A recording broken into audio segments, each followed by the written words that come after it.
Okay, we would like to start our International Relations Forum in 3, 2, 1. Assalamualaikum warahmatullahi wabarakatuh. Good morning and welcome to the International Relations Forum. My name is Abdul Halim and I am a lecturer of International Relations Department of Sriwijaya University, and also I will be as a Master of Ceremony on this forum. The International Relations Forum, held by the International Relations Department, the Faculty of Social and Political Science of Sriwijaya University, collaborate with University Utara Malaysia. Ladies and gentlemen, the main topic of the International Forum is the bilateral, dynamic, crucial issues in contemporary Indonesia-Malaysia. Before we start our event today, I would like to greet the honorable attendance. The honorable attendance, the Dean of the Faculty of Social and Political Science of the Sriwijaya University, Professor Dr. Alfitri, MSc, the Dean of the School of International Studies, Associate Professor Dr. Nazaria Usman, and also she will be as a speaker for this forum. The honorable attendance, the head of the International Relations Department, Sriwijaya University, Dr. Azhar, the head of International Affairs Management of University Utara Malaysia, Dr. Siti Darwinda Muhammad Pero, and also she will be as a speaker for this international forum. And I would like to greet the honorable speakers, Miss Sari Mutiara Aisyah, and also Miss Nurul Aulia, MA. And also I would like to greet for the honorable moderator, Miss Nur Aslamia Supri Piam, MSc, and all the audience who attends this forum. I see from the screen there are some participants here from the other university in Indonesia and also Malaysia, I guess. Welcome for this international forum and for all the students who has joined with this international forum.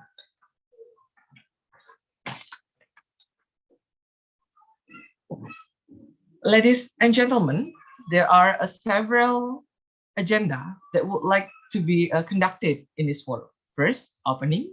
Second, singing the national anthem. Third, praying session. For a play, a video profile of Sriwijaya University, followed University Utara Malaysia. 5 speeches. 6, photo session. And the 7 is a main event, the discussions forum. And also the last is announcing the certificate appreciations for the speakers. And the last is closing. Well, ladies and gentlemen, let us open this forum with Basmalah. Bismillahirrahmanirrahim. We may proceed for the next agenda, singing the Indonesian national anthem, Indonesia Raya, followed with Malaysia national anthem, Negeriku. May all the participants be raised.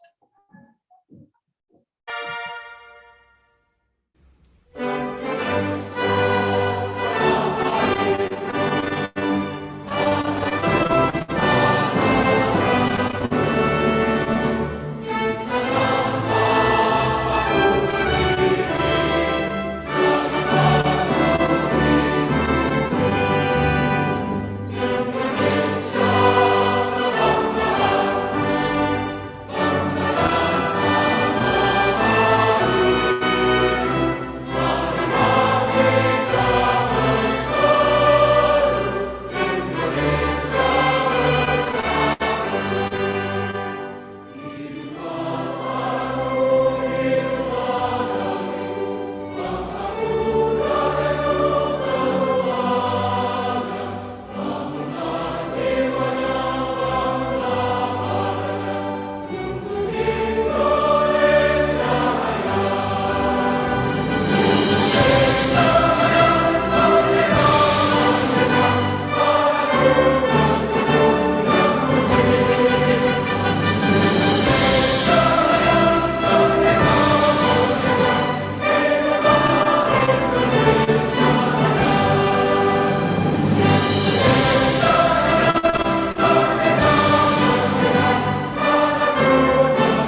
Thank you, ladies and gentlemen. You may be seated now.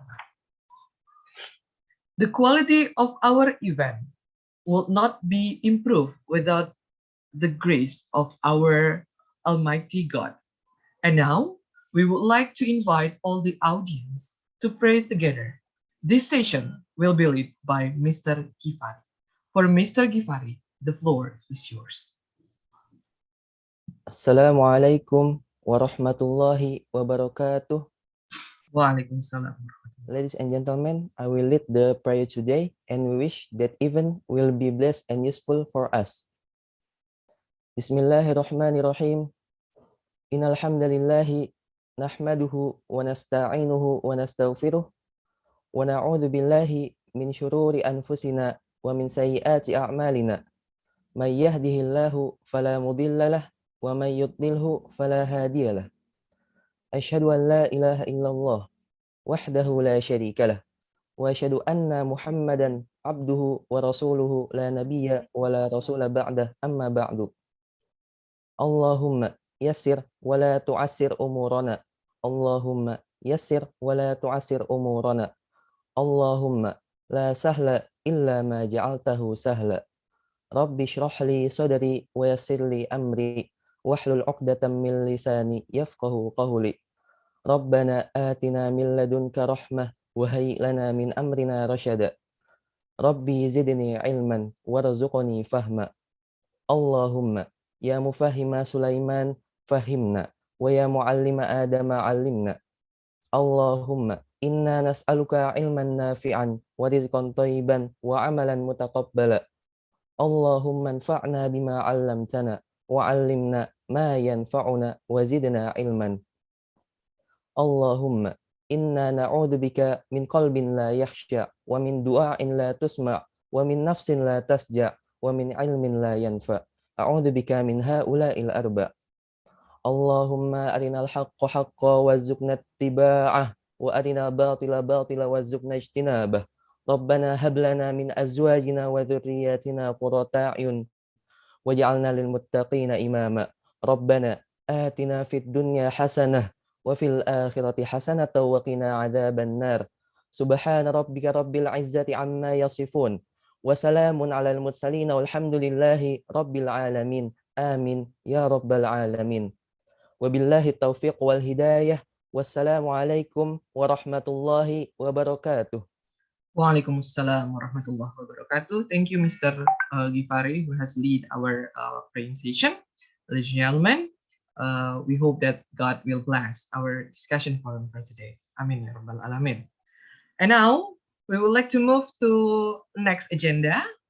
We want to play the video profile of Universitas Sriwijaya and followed with the University Utara Malaysia.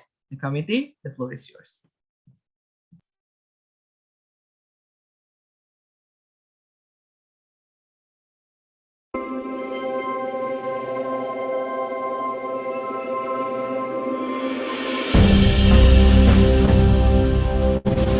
Sriwijaya University is a state university located in South Sumatra, precisely in the city of Palembang, which is the second largest city in Sumatra, famous for its iconic Ampera Bridge and Musi River.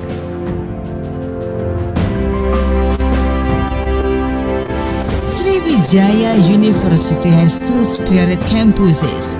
The first one is located in Palembang and it was officially inaugurated by the first President of Republic of Indonesia, Insinyur Soekarno, on the 3rd of November 1960. And the second campus is located in Indralaya, Ogan Ilir district. This was inaugurated by President Soeharto on March 6, 1997. Sriwijaya University is one of the biggest public universities in Indonesia, with student body of 30,000 distributed across 10 faculties and graduate programs. Sriwijaya University has a vision to become a leading research-based university with excellent competencies in science, technology, and art. Currently, Sriwijaya University continues to grow up in all fields of sciences. In academic areas, improvement spotted by IT-based teaching, learning process, and quality studies. I am very pleased to invite you to become our partners in research collaboration, joint academic process, work on services and development. Sriwijaya University students come from various corners of the country and abroad consists of diploma, graduate, postgraduate, professions, specialists, and doctor.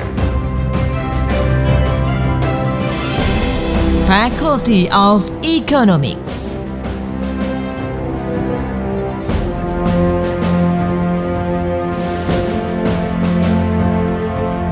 Faculty of Law.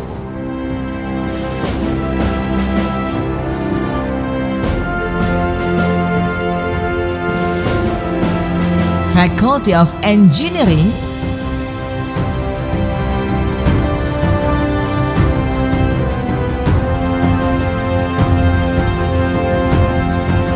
Faculty of Medicine.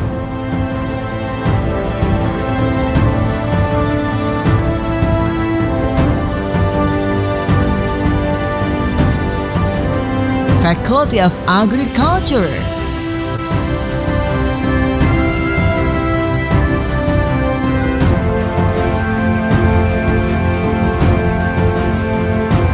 Faculty of Teacher Training and Education.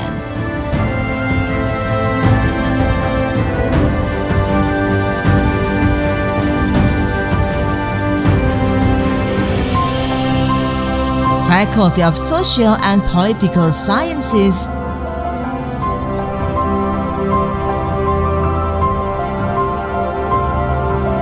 Faculty of Mathematics and Natural Sciences.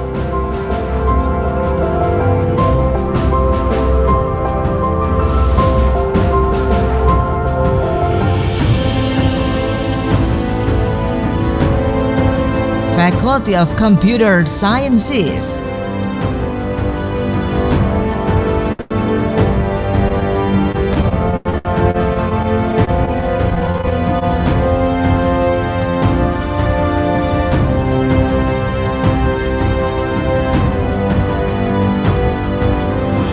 Faculty of Public Health.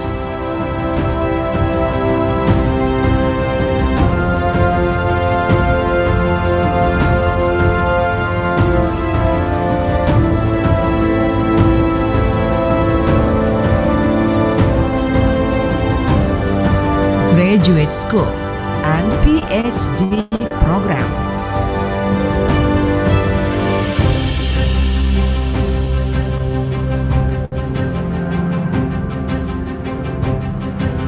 The international cooperation of Sriwijaya University covers the countries of Thailand, Malaysia, Japan, Vietnam, Germany, America, Italy, Poland, Philippines, Taiwan, Turkey, and China.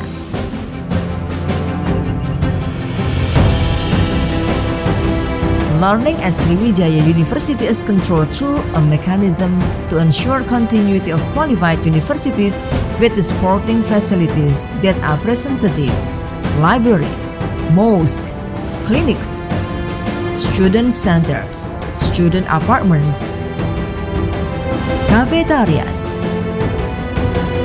auditoriums,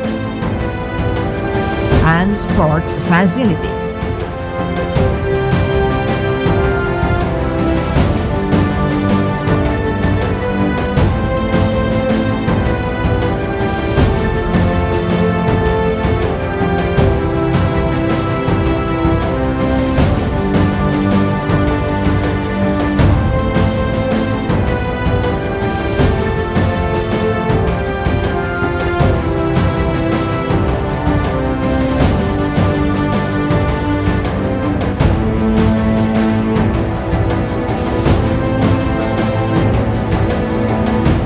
Sriwijaya University is now working towards a world-class university.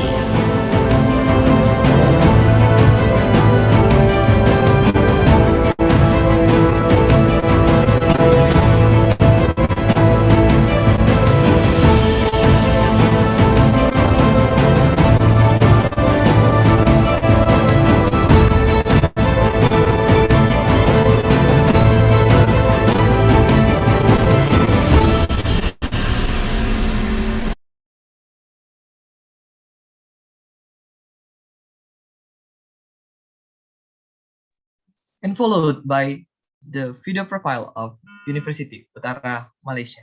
The committee is yours.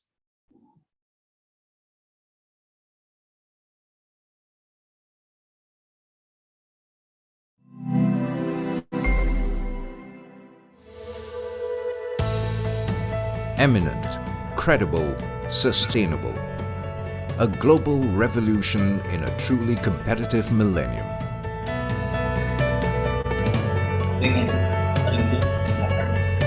Dedication and commitment are the essence in facing challenges and fulfill hopes. Intellectuals play the most significant role in the creation of frameworks for future sustainable development. This is the pledge of University Utara Malaysia. Management is the embodiment of University Utara Malaysia UUM. Management that is based on thought and intellectual, where art, science and craft meet. At UUM, the holistic educational ecosystems is not merely to produce alumni, but to lay the foundation for future leaders.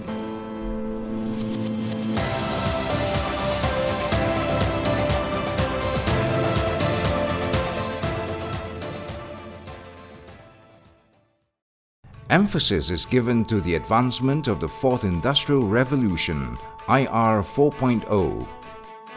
The world sees UUM as an institution of higher learning, equipped with a state-of-the-art facilities, smart campus, enfolded by nature. UUM champions the voice of its students. It is the voice of future intellects. So as a student graduating, especially from University Utara Malaysia, which is actually the management university, we need to make sure that they are actually equipped with all this proficiency. If you look at the world now, people are talking about sustainability, go green.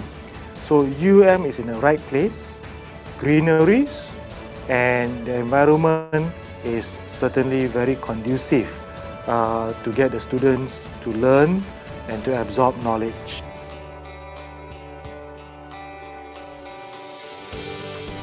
Research and innovation by its academic fraternity are undertaken with seriousness, not merely to fulfill the academic requirements, but to be at the forefront in shaping the industry.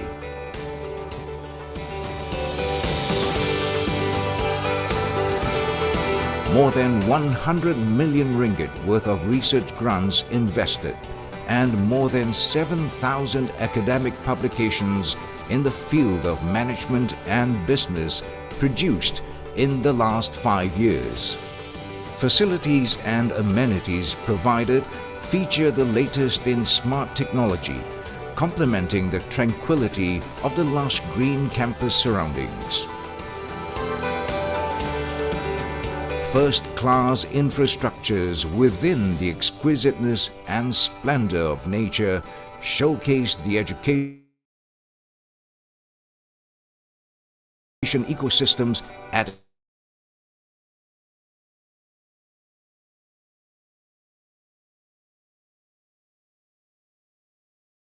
its best.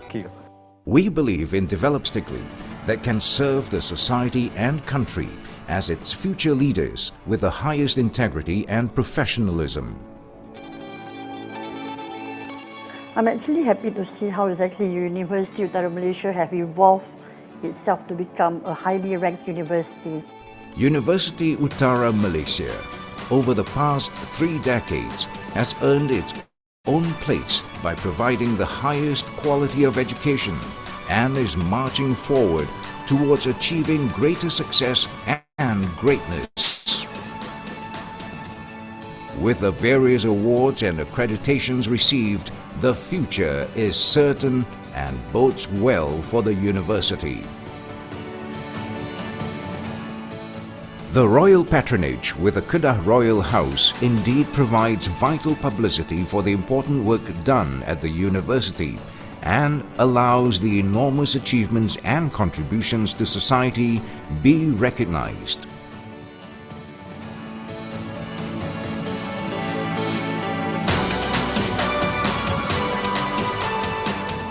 UUM is a unique environment where the emphasis of the university is not just purely on academics. In this case, academics, sporting excellence, spiritual excellence, and by then, I guess we could live up to our motto of Ilmu Budi Bakti. I love UUM, and I'm proud to say that I graduated UUM. And do the north of Malaysia.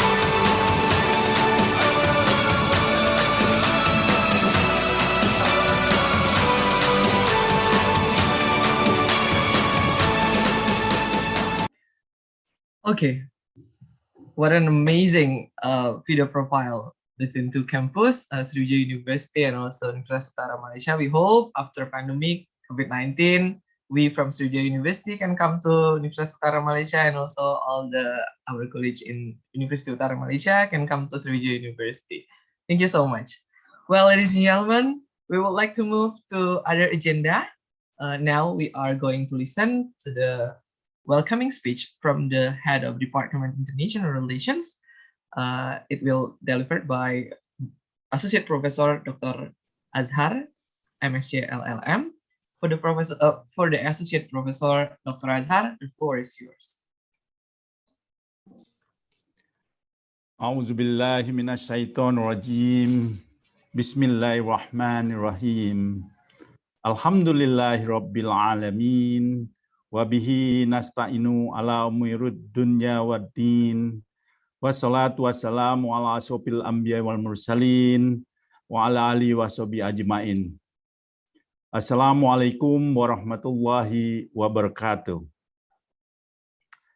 In the name of Allah, the most beneficent, the most merciful, peace and solution be upon the noble prophet of Islam, Muhammad sallallahu alaihi wasallam, his household, his companion, and his faithful followers until at the end of time. The Honorable Dean Faculty of Social and Political Sciences, Universitas Sriwijaya, and the Honorable Panelist, Associate Professor Dr. Nazaria binti Osman, Dean of School of International Studies, University Utara Malaysia. Dr. Siti Darwinda binti Muhammad Pero, Head of Department International Affairs and Lecturer of International Relations, Universitas Utara Malaysia. Ms. Sari Mutiara Aisa, SEPMA, Lecturer of International Relations, Universitas Sriwijaya. And Ms. Nurul Aulia, SEPMA, Lecturer of International Relations, Universitas Sriwijaya. Ladies and gentlemen, Mr. Dean, Professor Dr. Alfitri, MSEI, I would like to report this International Relations Forum as a result of cooperation among Faculty of Social and Political Science, Universitas Sriwijaya, and School of International Studies, Universitas Utara Malaysia. And as well as cooperation, Department of International Relations, Universitas Sriwijaya, and Department of International Affairs, University Utara Malaysia. In this forum, we present for speakers, two from Universitas Utara Malaysia and Universitas Sriwijaya, attended by lecturers and students in the field of international relations. I hope this International Relations Forum will be a milestone and followed by other cooperation between School of International Studies, Universitas Utara Malaysia, and Faculty of Social and Political Science, Universitas Sriwijaya, as well as between Department International Affairs, Universitas Utara Malaysia, and Department International Relations, Universitas Sriwijaya. Finally, I'd like to congratulate the organizing committee headed by Ms. Nur Aslamia Supli for their tremendous efforts in organizing the conference. I pray to Allah Subhanahu wa Ta'ala that the conference will be a success. Wabillahi taufiq wal hidayah. Wassalamualaikum warahmatullahi wabarakatuh. Waalaikumsalam warahmatullahi wabarakatuh. Thank you, Associate Professor Dr. Azhar, for the welcoming speech for this international forum. Ladies and gentlemen, we would like to move to the next agenda. And now we are going to listen to the opening speech from the Dean of the Faculty and a Political Social, from the Dean of the Faculty of Social and Political Science, Professor Dr. Alfitri MSI. For the Professor Dr. Alfitri MSI, the floor is yours. Thank you, host Abdul Halim. Assalamualaikum warahmatullahi wabarakatuh. Profesor Saudari wa Yasri Amri walau datam milisani yafqahu qawli. In the name of Allah, the most beneficent, the most merciful, peace and salutation be upon to the noble prophet of Islam, Nabi Muhammad sallallahu alaihi wasallam, and his household, his companions, and his faithful followers until the end of time. The honorable panelists, Associate Professor Dr. Nazariyah binti Osman, Dean of School International Studies, University Utara, Malaysia. Dr. Siti Darwinda binti Muhammad Peru, Head of Departments International Affairs and Lecturer of International Relations, University Utara, Malaysia. Ms. Sari Mutiara Aisyah, SEP MA, Lecturer of International Relations, University Sriwijaya. Ms. Nurul Aulia, SEP MA, Lecturer of International Relations, Universitas Sriwijaya. Ladies and gentlemen, I am pleased to welcome you to International Relations Forum. This forum provides us a valuable opportunity for young academicians, scientists, researchers, and practitioners to share experiences.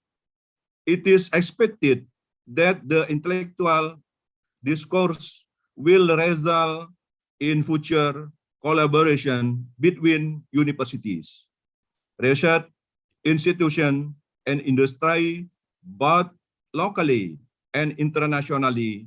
Please kindly enjoy the forum. I am sure today you will have fruitful and rewarding exchange. I wish you every success with the important conference, and I look forward to learning about the outcome.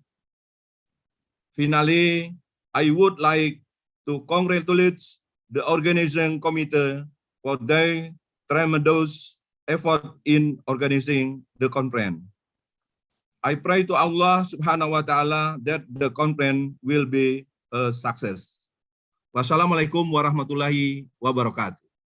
Waalaikumsalam warahmatullahi wabarakatuh. Thank you so much, Professor Alfitri, for the welcoming speech and also officially to open this international forum. Well, ladies and gentlemen, before we move for the next agenda, I would like to greet for all the audience here. There are some lecturers from the other university in Indonesia. Here I can see from the Andalas University, welcome from University of Gajah Mada too, and also University from Malaysia, the university that welcome for this international forum and enjoy for this forum. Okay, ladies and gentlemen, we would like to proceed to the next agenda of this international forum for the photo session. And before we start our photo session, I would like to invite all the participants here to activate the camera because we want to start our photo session. For the audience, the time is yours to activate your camera. Thank you.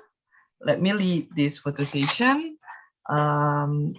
In my screen, I see there are 5 pages for the photo session. I will lead this from the page 1 until page 5, and the committee, please take the screenshot. For the first page, 1, 2, 3. Thank you. For the second page, 1, 2, 3. Thank you. For the third page, 1, 2, 3. For the fourth page, 1, 2, 3. And the last page, 1, 2, 3. Well, thank you for the committee and all the audience for the activating camera. We would like to move to the main event of this International Relations Forum. But before I give this forum for our moderator, let me introduce you about our moderator today. Here, I would like to greet Ibu Nur Aslamia Supli. Hello, Ibu Nur Aslamia. Miss Nur Aslamia, are you with us right now? How are you? Okay. Alhamdulillah.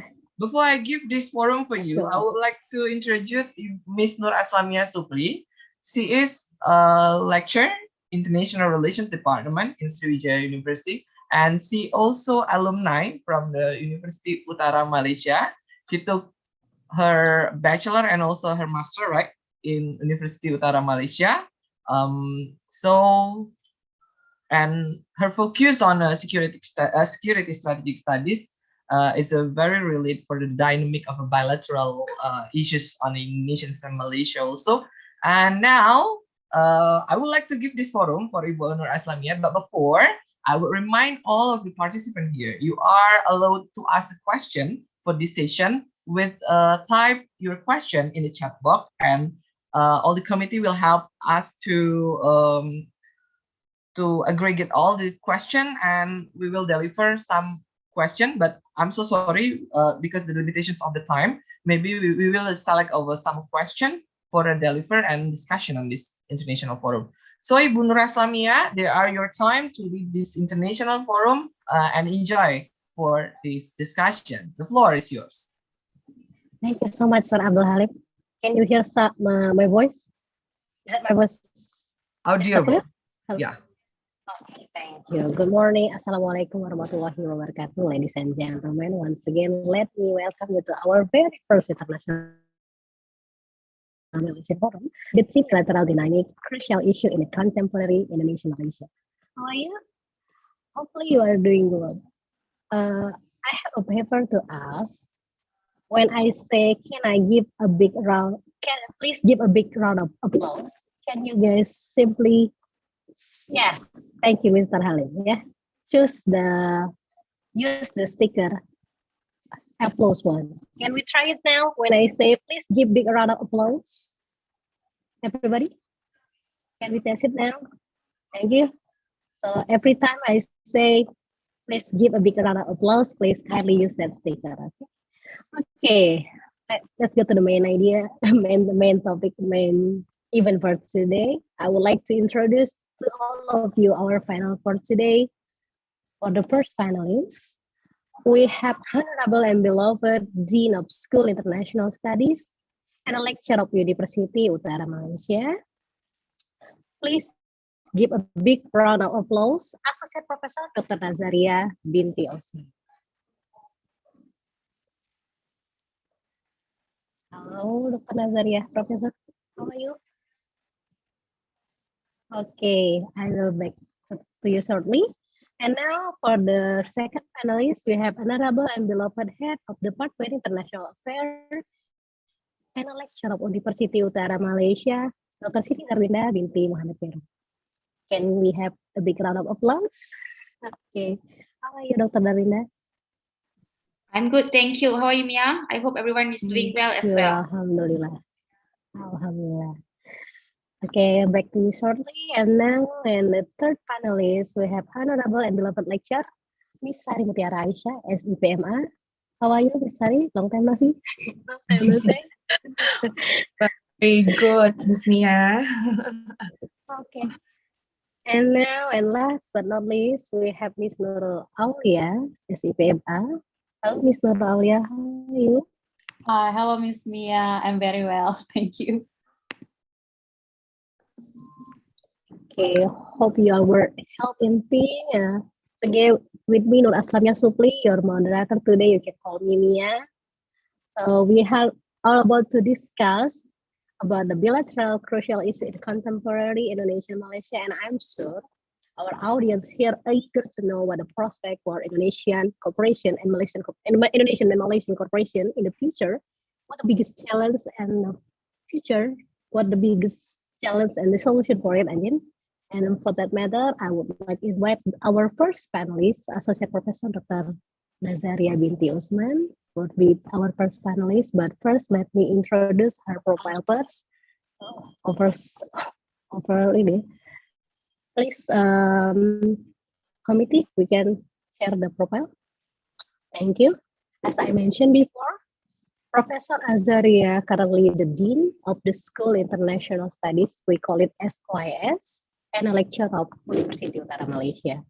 With 3 academic qualifications in 2000, Bachelor Degree Human Science, University Islam Antarbangsa, IIUM Malaysia, and in 2002, Master Diplomatic Study, University of Leicester, United Kingdom, and 2013, PhD Politics and International Relations, Kiel University, United Kingdom. I'm pretty sure she has a lot of things to share, but kindly reminder, Professor Nazaria, we only have 10 minutes for the sharing session in the first session. Okay, are you ready, Doctor? Professor Nazaria?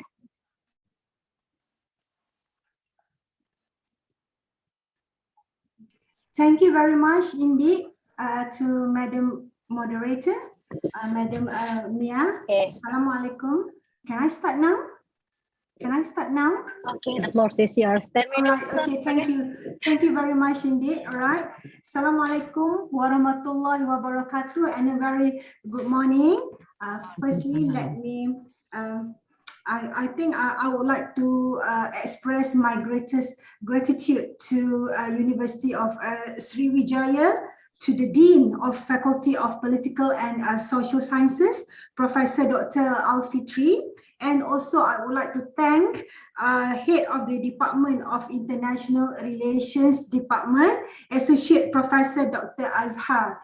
And also, I would like to thank the organizing committee, as well as University of Sriwijaya. Thank you for having me and my colleagues, okay, from the School of International Studies, University Utara Malaysia, and also ladies and gentlemen. And I think the biggest challenge for me is that, I will only be given 10 minutes to speak on this topic, this is my favorite topic actually, right? So I'll try my best, but I was being told that, after this session, there will be another session that is, there will be more discussion in the second round. I hope that I'll be able to share with you some informations about the topic that I'm going to talk today, that is on the, let me share the screen, yeah? Okay, so I'm going to talk about, share my screen, okay, share screen. So where is my slide? Where is my slide?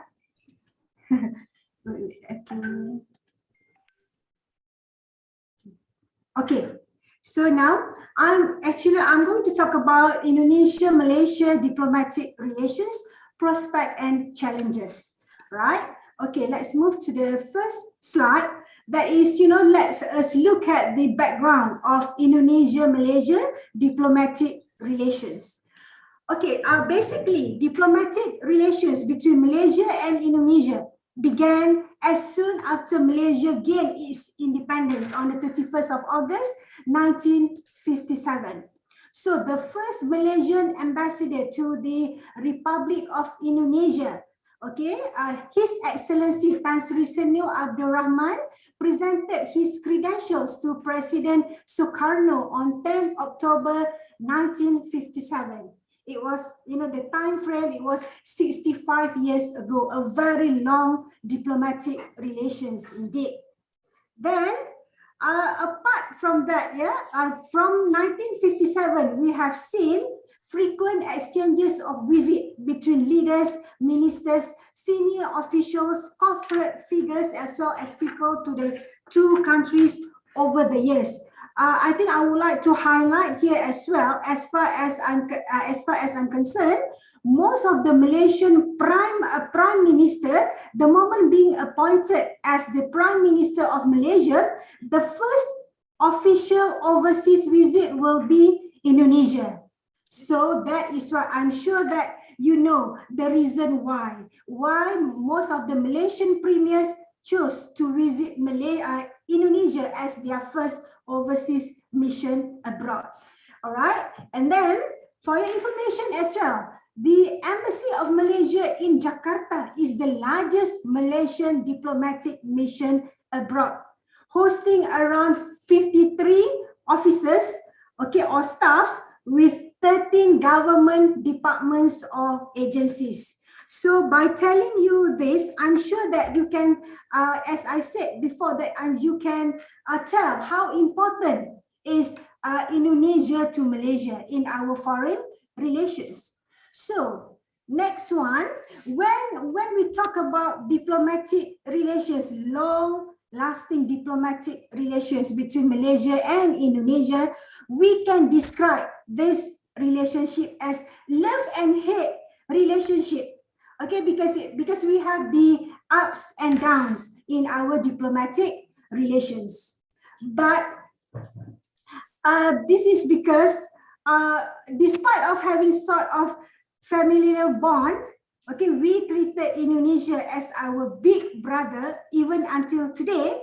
Okay, not China. We still assume Indonesia because of the size and so on, because Indonesia is the largest Muslim country in the world. So we assume that, we treat Indonesia as our big brother.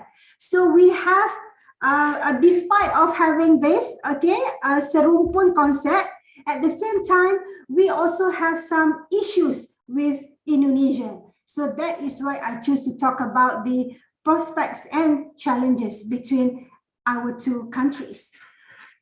In fact, since we have this, because we know that, both countries, we are in need of each other. So that is why we have no choice. We have to manage our relationship as best as we can. Okay, that is to cope with the current needs and demands, right? So that is why we can see that, from 1957 up to now, there are ups and downs in diplomatic relations between Malaysia and Indonesia. So bear in mind that, we have this strong sense of a concept in our mind between Malaysia and Indonesia, that is serumpun, meaning that we are from the same root. Okay, that is from the Malay archipelago. All right, so that is why. So because of, I did mention about the ups and downs in Malaysia and Indonesia diplomatic relations, so that is why we can see the dynamics of the diplomatic relations between Malaysia and Indonesia. Then we look at, to discuss about the diplomatic relations between Malaysia and Indonesia, I would like to bring the audience to these 4 stages, which I believe this is best to explain about the 65 years of diplomatic relations between Malaysia and Indonesia. So I would like to start with the first period, that was the pre-independence period from 1945 to 1949. I'm sure that this is a significant period for Indonesia where you receive your independence, right? So started from 1945, the relationship under President Sukarno. President Sukarno was not really happy with Malaya during that time, because he was an anti-imperialism and anti-colonialism. So that is why, that is why. So when because Malaya was under the colonization of British colonization, and Sukarno hated this so much. So that is why came the idea of Malaysia Raya, Indonesia Raya, that is to combine between Malaysia and Indonesia. So I cannot talk too much about this period, and then let's go to, and in fact, for your information, Malaysian nationalists, we got the the idea about independence also from Indonesia. Indonesia was colonized by the Dutch, and Malaya was being colonized by the British. And then the second period was President Sukarno period from 18 August 1945 to 12 March 1967. So anti-imperialism and anti-colonialism. Because of that, Sukarno launched the confrontation against Malaya from 1963 to 1966, right? Then we move to the third phase, that is under President Suharto. He was in power from 12 March 1967. He was acting, and then he became the second president of Indonesia from 27 March 1968 to 21st May 1998. So this is the period where I would like to highlight in the Malaysia-Indonesia diplomatic relations. Under President Suharto, he introduced the new order with three aspects, namely strong anti-communism, a commitment to stability and economic development, and a pragmatic international outlook. So, under his period, that was in 1968 to 1998, he was working with Tun Abdul Razak, the second prime minister of Malaysia. He was with Tun Hussein On, and he was also with Tun Dr. Mahathir. So this is where the chemistry started. All right. So I would like to remind the audience that I am talking based on the perspective of Malaysian. Okay. All right. So this period saw it was like a golden period in Malaysia-Indonesia diplomatic relation. Despite that, yes, we do have all these issues with Indonesia, all right? But because of the policy of the leaders, that is why we can see that, because Indonesia, as I mentioned just now, that under these three key aspects, under the new order of President Suharto, he was more open. That is to open Indonesian economy. So open. So Malaysia is the bridge between Western countries. That is to Malaysia has been used by Indonesia to bridge them, to make friends with other Western countries like America, United Kingdom, Australia, and so on. So then, as I mentioned that, the golden era. The reason why we know that, there are several policies being introduced by these two leaders. That is the economic cooperation and so on. I will try to discuss some of the key programs later, because now I've been only given 10 minutes, so I cannot talk too much on this. And then the fourth period is post-Suharto period, or the Reformation era. So the next Indonesian president after President Suharto was B.J. Habibie, and then followed by Abdurrahman Wahid, followed by Megawati Soekarno Putri, Susilo Bambang Yudhoyono, and Joko Widodo, the present president of Indonesia. So throughout my reading, I classified that this period, the post-Suharto period, is like a critical error for the diplomatic relations between Malaysia and Indonesia, because there were so many disputes and clash occurred. As I mentioned before, not that during the time of Tun Dr. Mahathir and President Suharto, there were no issues. There were issues, but so that is why the importance of leaders, these two leaders, okay, great leaders of Indonesia, President Suharto, and great leaders of Malaysia, Tun Dr. Mahathir. The way they managed the diplomatic relations between our two countries. And of course, we are already aware that both leaders, they were in power they were the longest leaders serving Indonesia for President Suharto, and Tun Dr. Mahathir, the longest leader serving Malaysia. Then I could say that, okay, I would like to highlight some of the classical issues, problems, challenges between Malaysia and Indonesia, right? So that is we treated all these issues and problems as classical ones. Okay, classical issues, that is environmental problem. Annual Indonesia's fires since 1997, especially in Riau, northern Sumatra. So the issue I still remember, even that we consider these ASEAN members, like Singapore, like Thailand, we consider this Indonesian fire as annual event. Every year we have to expect this event. So that is among the issues between these two countries. And then, of course, as we are all aware about the border problems, maritime borders and disputed islands of Sipadan and Ligitan Islands. Okay, the situation became worse when the International Court of Justice awarded these two islands to Malaysia. Indonesia was unhappy, right? And then the third one is also about the Ambalat block.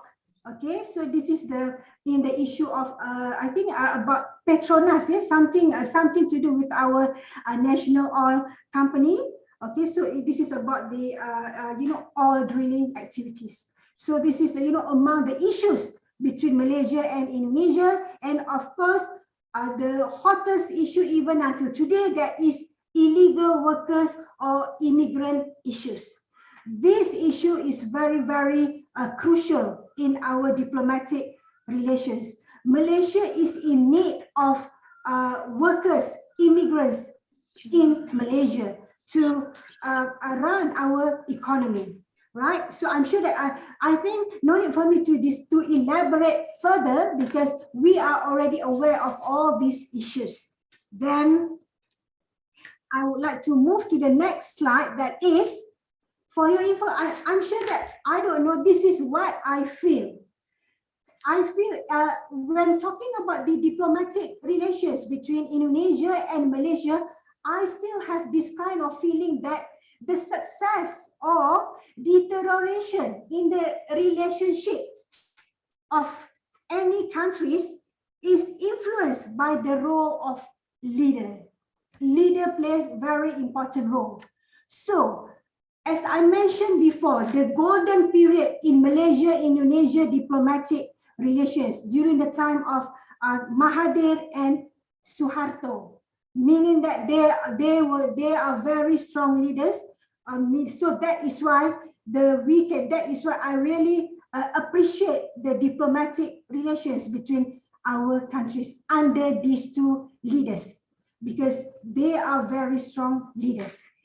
Then, however, as issues in bilateral relations are getting more complex and diversified, so meaning that some of you might say that, could be I am the strong supporter of Tun Dr. Mahathir. Yes, I do admit that, okay, we cannot deny the contributions by Tun Dr. Mahathir, and for you, Indonesia, you cannot deny the contribution of Bapak Sukarno to your country. So that is why the issue here is that, okay, meaning that now we have to look, the issues are more dynamics between Malaysia and Indonesia.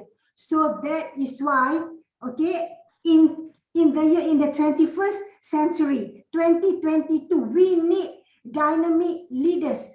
Okay, we cannot say that, Tun Dr. Mahathir and Suharto are the best leaders for Indonesia and Malaysia. They were good leaders during that time. But as for now, we are talking about now and the future. That is why we need to make sure that, leaders, they need to, we need to have a quality and strong leaders that can mobilize the diplomatic relations between these two countries.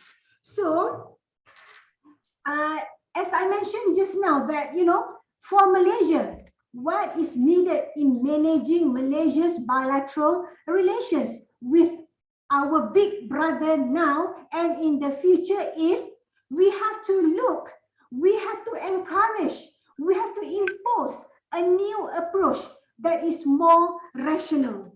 A business-like relationship, we have to think about dollar and cents. We have to think about money, meaning that we have to no more, not to think too much on the sentimental value, all these things. So meaning that, in my opinion, both Malaysian and Indonesian leaders, in order to forge good relationship between these two countries, we need to look forward. Okay, we need to come up with a policy that is win-win situation. Okay, meaning that we need to come up with a constructive relationship that can benefit both countries, right? And then I would like to emphasize here, right? Last but not least, we are geographically close neighbors. And this will remain forever. And both nations, we are interdependent economically, politically, and strategically. We need each other. Okay, so that is why I would like to re-emphasize here that we need to improve and look for a quality and win-win approach in managing the bilateral relations between both countries. That is why I am bringing you a good news. I hope that I can share. This is what has been reported by our media during the visit of our current Prime Minister to Indonesia. That was back in November 2021. It was last year. Our Prime Minister, Datuk Sri Ismail Sabri, visited Jakarta, met face-to-face with his counterpart, President Jokowi. Meaning that this is the headline that I would like to capture your attention, that is Ismail Sabri's visit to Indonesia opens borders, marks new phase in bilateral relations. Mia, do we still have time, or I have to wait for the next round to talk more on this? Dr. Nazar, Professor, actually, I already checked you before. We already running out of time. Okay, that's right. I'm going to discuss because I think now we are talking about now and future. Then I'm going to highlight some of the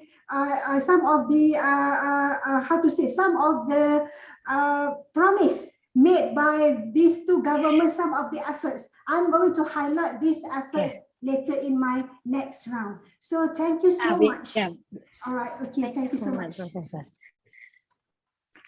Okay. Okay, ladies and gentlemen, we just listened to Associate Professor Nazaria.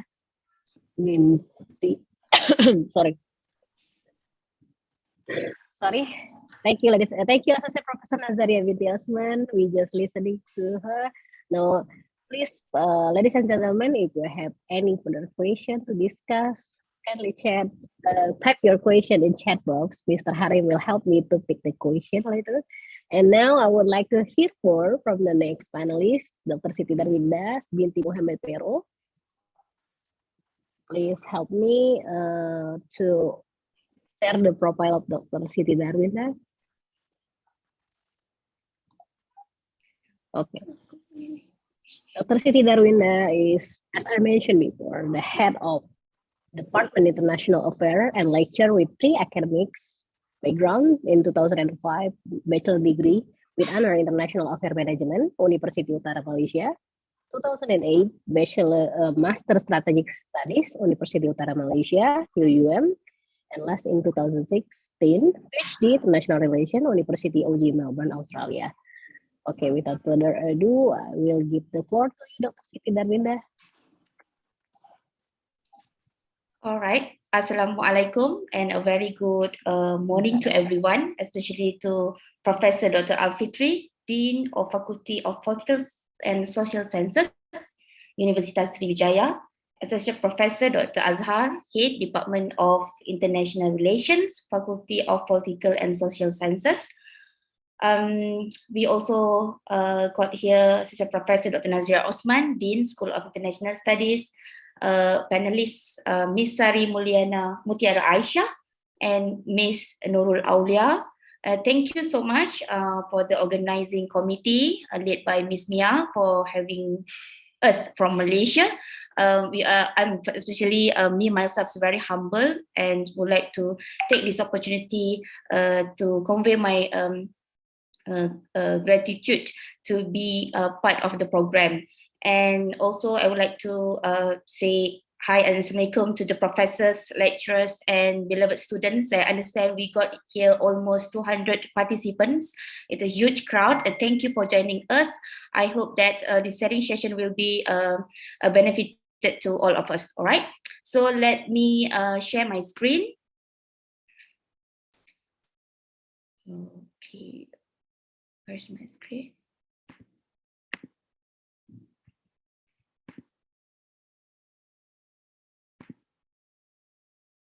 Okay, so today's issue is bilateral dynamic, crucial issues in contemporary Indonesia-Malaysia. And in this sense, I will talk more on the area that I think I have patience and interest to talk to, which is ASEAN, Association of Southeast Asian Nations. So basically, this is the outlines of my introduction. I will start with some introductions and discussing ASEAN centrality, and I will argue a proposed Indonesia coalition leadership with regard to ASEAN, and I will highlight a few challenges with regard to this leadership between two nations within the context of ASEAN, and some conclusion a way forward. Okay. So I will start with the introduction of ASEAN, Association of Southeast Asian Nations. I would say that it is actually a successful regional organization in the region. I believe that not many of us will agree with that my statement. ASEAN critics are everywhere saying that the organization is not efficient, they are not doing their job. There's so many issues, internal and external, lingering the relationship within and outside the organization. Nevertheless, I think personally, I believe ASEAN is a successful regional organization in the region.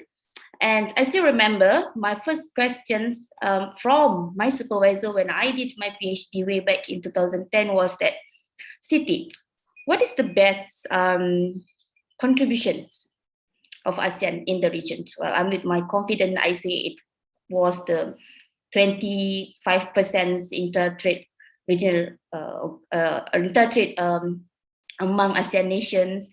I'll say because we got ASEAN community. I say because we have ASEAN social cultural community. But she says that, well, I think the best contribution for ASEAN is for the peace and stability in the region. And yes, and as the Professor Kishore Mahbubani in his book in 2007 argues that ASEAN deserve to be awarded with what we call Nobel Prize award due to its contribution to the peace and stability in the region. And our country, both Malaysia and Indonesia, have played active role in ASEAN since its inception. And both countries continually declare that ASEAN is indeed the cornerstone of their foreign policy. Okay, and to be started, I would like to highlight that the formation of regional organization in Southeast Asia would not have been materialized without Malaysia's and Indonesia involvement. Okay, these two regional organization efforts ASAM Mafindo failed due to the lack of commitment or due to the absence of Indonesia, for example. And when after the failure of ASA and Mafilindo at that particular moment, they come up with the idea of establishing another regional organizations in the region. The effort was championed by Indonesia at a particular moment and was supported by Thailand as the mediator under the leadership of what is called Tanat Koman as the former Prime Minister for Thailand. But at that particular moment, Tun Abdul Rahman was not very adamant to have another regional organization because the President of Indonesia. We have to remember, just like what Dr. Nazira had mentioned, that because the relationship, the bilateral relationship between Malaysia and Indonesia during the Sukarno era, during the Tun Abdul Rahman was very what we call not stable, if I could say. It's very confrontational. So the idea of having Indonesia for another regional organization was not really welcome by the Tunku Abdul Rahman. But Adam Malik from Indonesia and Tanat Koman tried to convince Tunku this the only way, if we want to have one regional organization in the region, is to have both Malaysia and Indonesia. And in Malaysia's counterpart at that particular moment, we have Tun Abdul Razak convinced Tunku Abdul Rahman that we have to be part of these potential regional organizations. And the proposed name for that particular regional organization was Southeast Asian, it's Southeast Asian Association for Regional Cooperation, SARC. It sounds like shark, so the idea was rejected. And then Indonesia at that particular moment under Adam Malik said, well, why don't we have ASEAN, Association of Southeast Asian Nations, because it shows an appreciation and gesture to welcome, to celebrate the idea of ASA, which was actually proposed by Tunku Abdul Rahman. So Tunku Abdul Rahman was agreeing, looking at how appreciative Indonesia friends to welcome Malaysians to the organization, to the new organization, and that is how basically we have the ASEAN. Okay, and over the years, it has argued that the good relationship between these two founding members of ASEAN are significant to the regional bloc, and ASEAN really need Malaysia and Indonesia to step up as a leading group in the region. That is my argument, all right? And that is why I said that where these two relationship is very important is to maintain the ASEAN centrality. And what is ASEAN centrality is the ability of ASEAN to ensure that regional processes and engagements are led and shaped by themselves, I mean for the ASEAN members mechanism. So these are few indicators. What is ASEAN centrality proposed by Caballero Anthony? Shape the norms that define the regional institution in Asia, capacity to set up agenda for regional cooperation to move forward, to maintain unity and cohesiveness among the member states. Okay, this is basically the idea of ASEAN centrality that must be led by ASEAN member state itself. That is why I'm arguing that the only way for us to have this kind of leadership from or within the region is with the coalition leadership of Indonesia and Malaysia. And what is coalition leadership? It is a leadership formed among a group of states that share a common vision and wish to play a strategic role in the region. And why actually we do need this coalition leadership? As we already know, in ASEAN, Indonesia is regarded as the de facto leader, right, in the organization. But why do we need this coalition leadership? Because there is an argument in the literature review that Indonesia at some point can be considered as a reluctant leader. They got the power, they got the capability, but they lack of political will or willingness to actually to be a leader. And Malaysia, on the other hand, is a willing leader but lacks of support, legitimacy, lacks of capacity. That is why I'm arguing that we need this coalition leadership to drive, okay, future direction of ASEAN. Okay. And so these are the three main objectives of ASEAN, that this coalition leadership should work together now and in the future. Okay, these are the statements from both countries' leaders, which share the same strategic vision on certain issues. All right. I try to what we call to keep up with the time given to me. Okay. Okay. So these are some issues that I think contemporary issue, crucial issue at the moment. How this coalition leadership can work together. First, with regard to South China Sea disputes. and Myanmar peace building efforts. Also, we have Rohingya refugees issues and oil palm issues versus the European Union. Okay, why I choose this issue? This is actually a related and a crucial issue at the moment, but not limited. I'm suggesting we should look into these 4 issues. We got a lot of issues together. We got the environmental issues, we got the immigrants workers, we got cultural issue, we got sport issue, everything under the sun. I think we want to fight and quarrel and we want to argue, right? So these are the 4 issues that I think we should look together at the moment. So with regard to the South China issues, how this coalition leadership can be together looking and working on this is because of we got this geostrategic competitiveness between the US and the China's, right? So, however, ASEAN members, ASEAN members is actually favor for ASEAN-driven approach and share interest in avoiding unduly escalation tension, okay? So we don't want to really completely break down their relationship with China due to many issues with the economic issues and letting the dispute embrace Asia in the great power competition. And ASEAN come up with ASEAN outlook on the Indo-Pacific. Okay, from the title of the program, Indo-Pacific, we know straight away this is from Indonesia. This is the ideas from Indonesia, Indo-Pacific. It's very Jokowi, but it's very red, no, right? So we know exactly this is from Indonesia, right? So Indonesia is not a party to the dispute. It has strong interest in the dispute and has been involved in many escalations and confrontations along China's issues, right? We still remember in 2020 how swift response from the Martin Natalegawa when Cambodia for the first time failed to sign a joint communique with regard to the code of conduct with regard to such issues. Indonesia fly to Phnom Penh and try to do like constructive engagement, try to maneuver within very limited framework that they have, and they did well.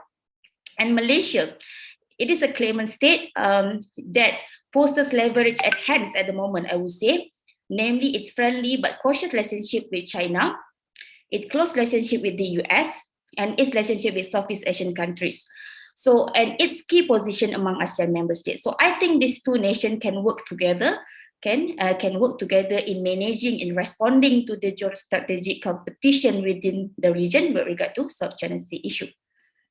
The next point is on the Myanmar peace building efforts. I will say that both countries has been active mediators in facilitating the peace process between government of Philippines and the Moro National Liberation Front and MNLF. And on top of that, Indonesia itself has a lot of experience as a country who has a transition from military rule to the democratic country. So there's a lot of things that can be learned from their own experience as a mediator, as a country who are actually facing the transition from a military rule to a democratic rule to be shared.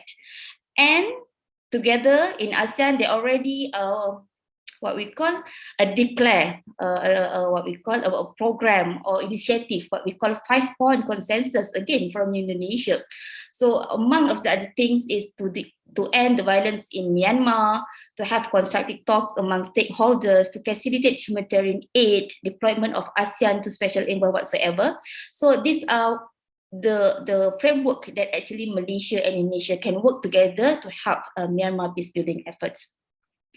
The second thing is the Rohingya refugee issues. It's a big issue in Malaysia. We're actually hosting almost 200,000 of refugees, and 80 or 90% of them are from Rohingya. So it is also a critical test for the all ASEAN members and institutions, highlighting ASEAN's lack of a political and legal framework to deal with issues related to refugees, all right? And Malaysia and Indonesia take a stronger stance on the protection of the Rohingya Muslim, and both countries were and still are vocal in condemning Myanmar's treatment of the Rohingya. So where is the framework that Indonesia and Malaysia can work together with coalition leadership is through ASEAN Intergovernmental Commission on Human Rights. Okay, we'll discuss it later during the discussion. And the last but not least is oil palm issues versus the European Union. Okay, it is due to the increased disturbing discrimination against palm oil launched by the European Union. So Malaysia and fellow ASEAN member states supply more than 80% of the world's palm oil. And on the addition to that, Singapore is home to some of the world's biggest palm oil companies and the banks that finance the industry.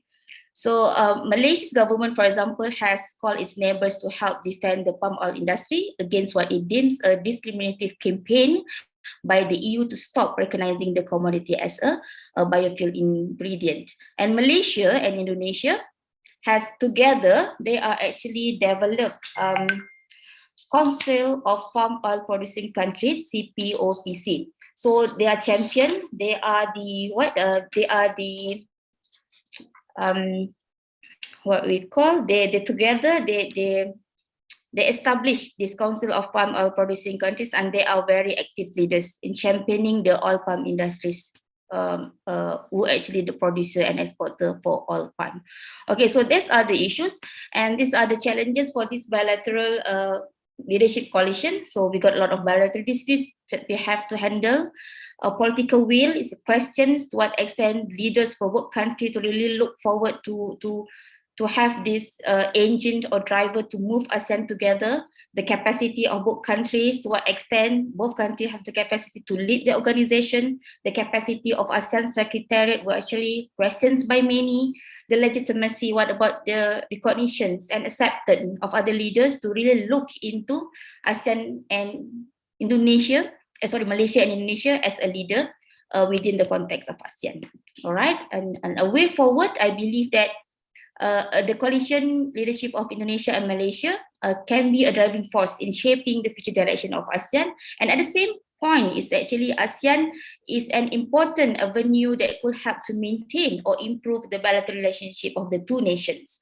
Okay, but the two countries should provide proactive rather than reactive coalition leadership to maintain ASEAN centrality in the region, because what we see now is a reactive leadership from both countries as not really proactive. All right, I think that's all from me. Thank you, Mia. Thank you so much, Dr. Siti Darwinda. Ladies and gentlemen, we just listened to Associate Professor Dr. Siti Darwinda Vero. Sorry. We just listened to Associate Professor Dr. Tazaria and Dr. Siti Darwinda from this perception. Sorry, we can conclude that leader and coalition leader is related to each other. So maybe if you want to discuss further, please kindly tell us, share your question in the chat box. So Mr. Halim will choose the best one. And I already see both. There are already some questions, but maybe we just finish the third and the finalist. Thank you, Dr. Darwinda Vero. For the next panelist, we now have Miss Sari Mutiara Aisyah. Okay, thank you, Miss Mia, for the times. Okay. Okay, allow me to. Wait, Doctor. Wait, Miss Sari. Let me introduce you first. Oh, okay. No. sorry. Okay. Okay, Miss Sari, as I mentioned before, is lecturer of International Relations Department. She was graduate from Sarjana Ilmu Politik, International Program, International Relation. We call it IPIREL, ya, Universitas Muhammadiyah Yogyakarta, Indonesia, in 2010 and 2014, Master of Art, Global Trade Diplomacy Studies, Universitas Gadjah Mada, Indonesia. Okay, we have. Actually, I had more time. I had 5 more minutes, so I'm afraid that the panelists will be stressed out because of 10 minutes, right? But I already had more. So please, Ms. Sari, take your time to explain it, your paper, your presentation today. Thank you. Okay, Miss Mia, thank you very much for your time. Allow me to open, or what we call it, control the slideshow, right?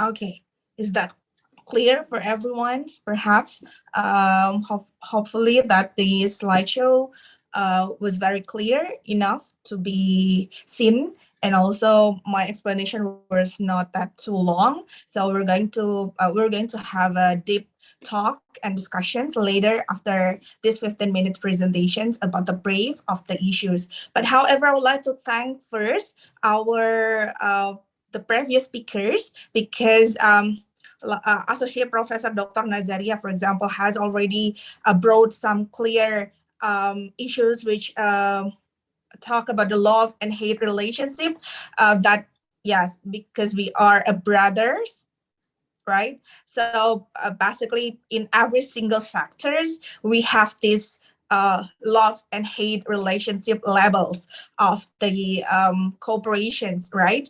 So it's also that I might also portray it in this specific issues that later will be presented.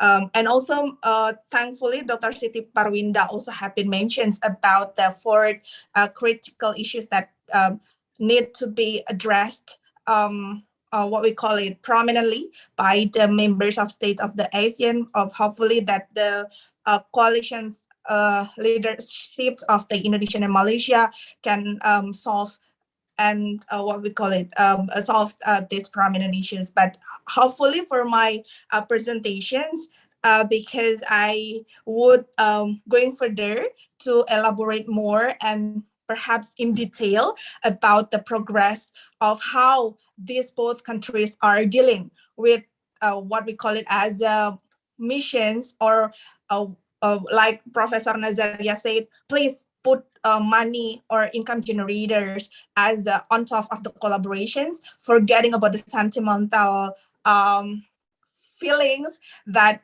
broke our best ties. So basically, this is become our concern now, because this sustainable palm development in Indonesia, Malaysia is somehow generating biggest income for both of the countries, and also for the next terms is that how this country also work together in terms of to fight back about the black campaigns of the European Unions that being portrayed in the brief at the on the presentations of the Dr. Siti Darwinda. So thank you very much for thank you very much that already brought us into the what we call it, into the central issues that have been need to be discussed within the session. So basically, allow me to giving what we call it more brave about the sustainable palm development in Indonesia Malaysia policy,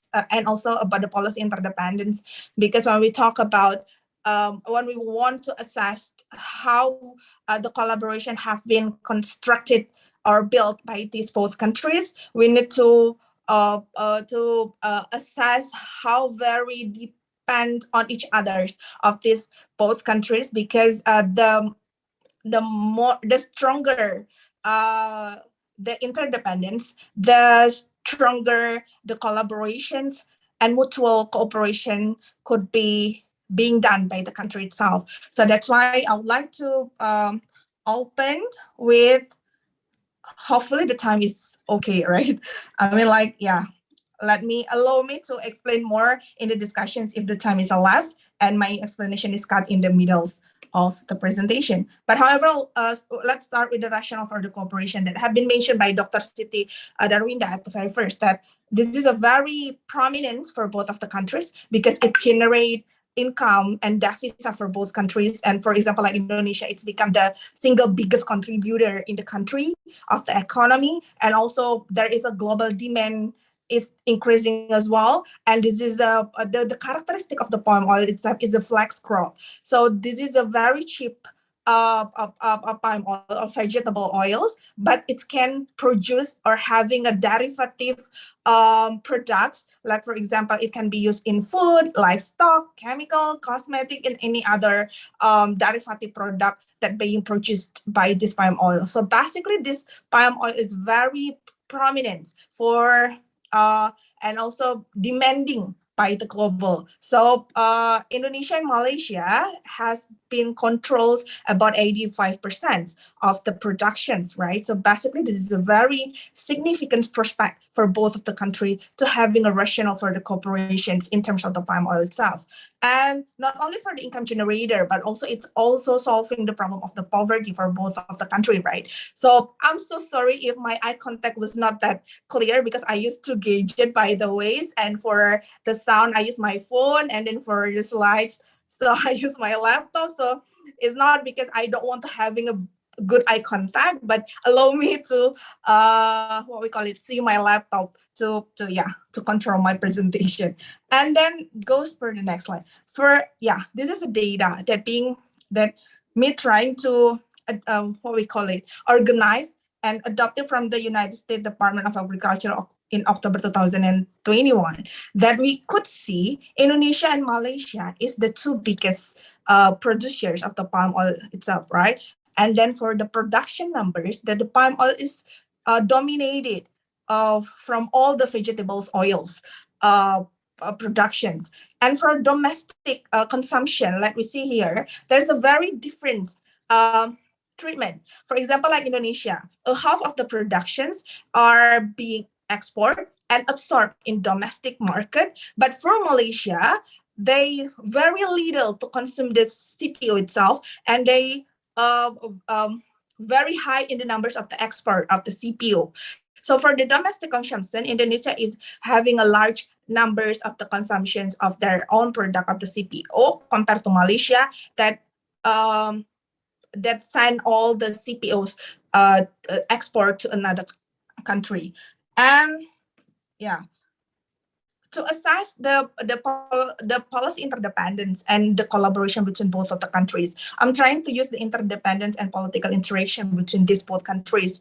For example, like if they have strong interdependence and the relationships of the policy interdependence is in asymmetric, so they goes to the competitive actions. I mean, like we're trying to see whether these countries are committed to have a mutual cooperation in terms of the collective goods, or they're trying to only releasing they're trying to only made some policy in order just to focus and save their own national interest instead of to booster or instead of to foster the mutual gain or the mutual cooperation. So whether they are having a strong interdependence or whether they are having weak interdependence, or and also whether the collaboration is in the asymmetric or in the symmetric. If they are in the asymmetric, means that there is one actor dominated one another, and if there is symmetric, so basically they goes in the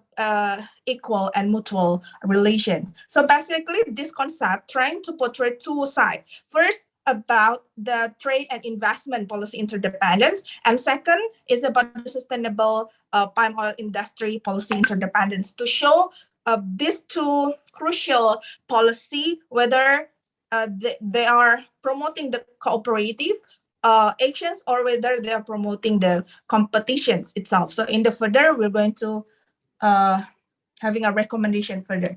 So the first in the trade and investment policy interdependence. Basically, in my point of view and my analysis, but sorry if this a very lame, but if there are further discussions or even further suggestion, it's very okay for us in having this forum, right, to make a better understanding and analysis. So basically, in my personal point of view, that Indonesia-Malaysia palm oil supply chains have a strong interdependence. Why? Let's see. First, in the upstream plantations, right? Malaysia have 5 million hectares, and also Indonesia have 10 million hectares. But in 2010, Malaysia has a limited land to explore more, to increase their productions. So that's why they're trying to, collaborate with Indonesia in terms of, for example,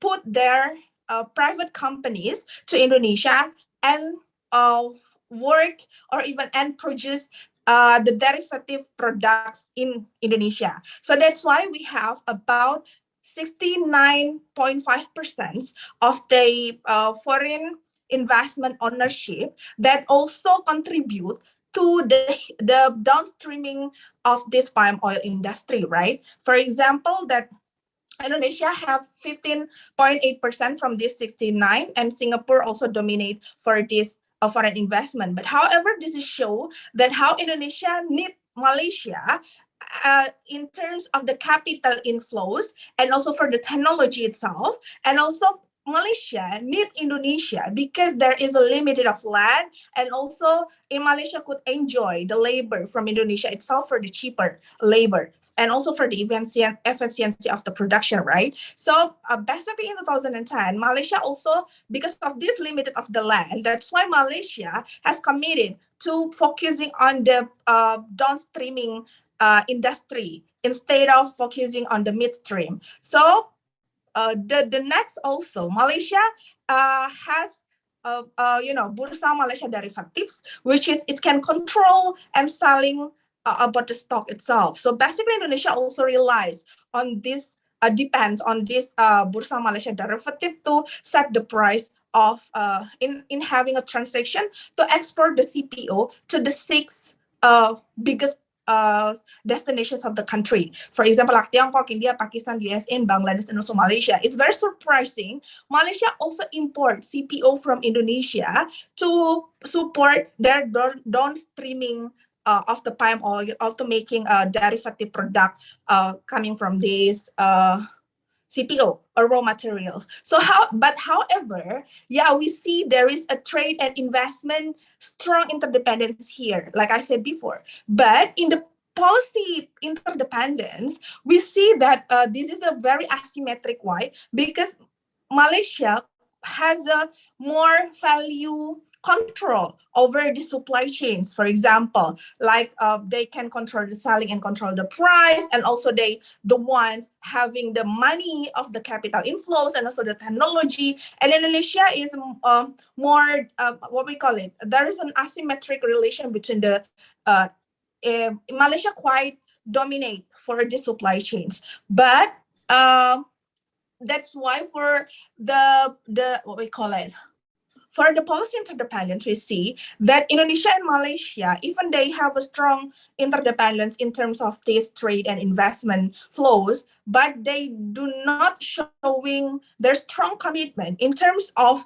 having what we call it as a collaboration is in the policy. Like we see in the last 3 years or in the last 5 years, we only have around 3 a moratorium. For example, like in 2008, they have a commitment in terms in supporting the downstreaming process, but for all the agriculture. And in 2011, they have a strong commitment in terms of making this palm oil sustainable. And also in 2010, I mean, and in 2015, there is a strong commitment also for the Malaysia to give to give the capital influence and technology to Indonesia in terms of to foster what we call a downstreaming process in Indonesia as well. But however, this don't even what we call it in the policy. I don't see many what we call it a harmonization for both sides, because in the reality and in the fact that they just focusing on their national interest. For example, like when they fight again the tariff policy between Indonesia and India and Malaysia and India. In Malaysia enjoy the lesser tariff from India because they have the comprehensive economic partnership in 2012. But then Indonesia failed to stand their CPO because the high numbers of tariff policy. And also, for example, like Indonesia, when they're trying to have a what we call it CSF, like export tariff for CPO, because Jokowi wants to attract the companies to having a derivative product, because they would charge the CPO higher than this derivative product. So this moment somehow this moment somehow being what we call it make Malaysia enjoy the export of the CPO as well. For example, like when the private company of Indonesia was reluctant to send their CPOs because of the high cost of the export tax, but then Malaysia enjoyed these conditions or enjoy this moment. So basically, this tariff policy also called as the tax war between of both of the country. So what I would like to show is that both countries are agree that they are very dependent to others.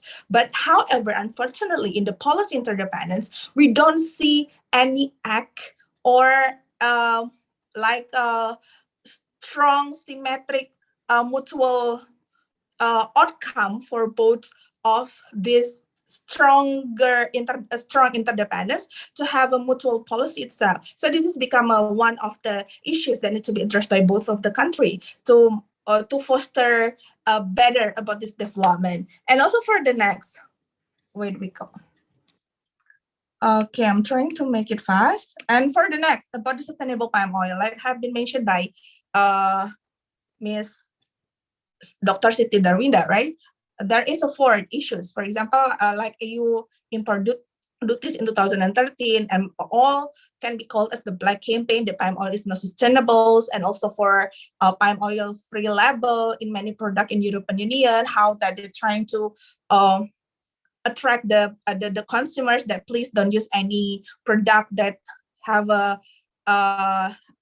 content of the palm oil. So this is from Indonesia and Malaysia call it as a black campaign. And also for the final is the Renewable Energy Directive 2 in the European Union's oil. That this is very sensitive because European Union has made abandoning palm oil-based biofuels gradually in 2024 and up to 0% in 2030. So basically, this is very discriminative because, yeah, we all know that in G20 leadership of Indonesia has concern about the green economy, and they talk more about the renewable energy of the biofuels, and they're trying to forgetting about the electric car and trying to absorb more about in the plantation development just by just by prioritizing another potential renewable energy instead of using the electric car, but still can promoting the economy. So that's why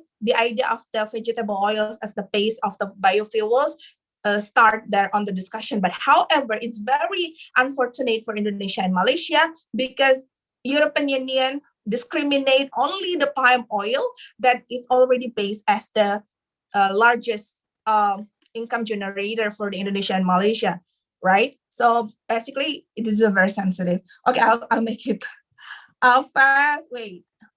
Okay, for Indonesian policy, yeah, we have a lot of here and very different from the Malaysia policy. Malaysia policy have their board or government agency that they have focusing in 2000 and 2000.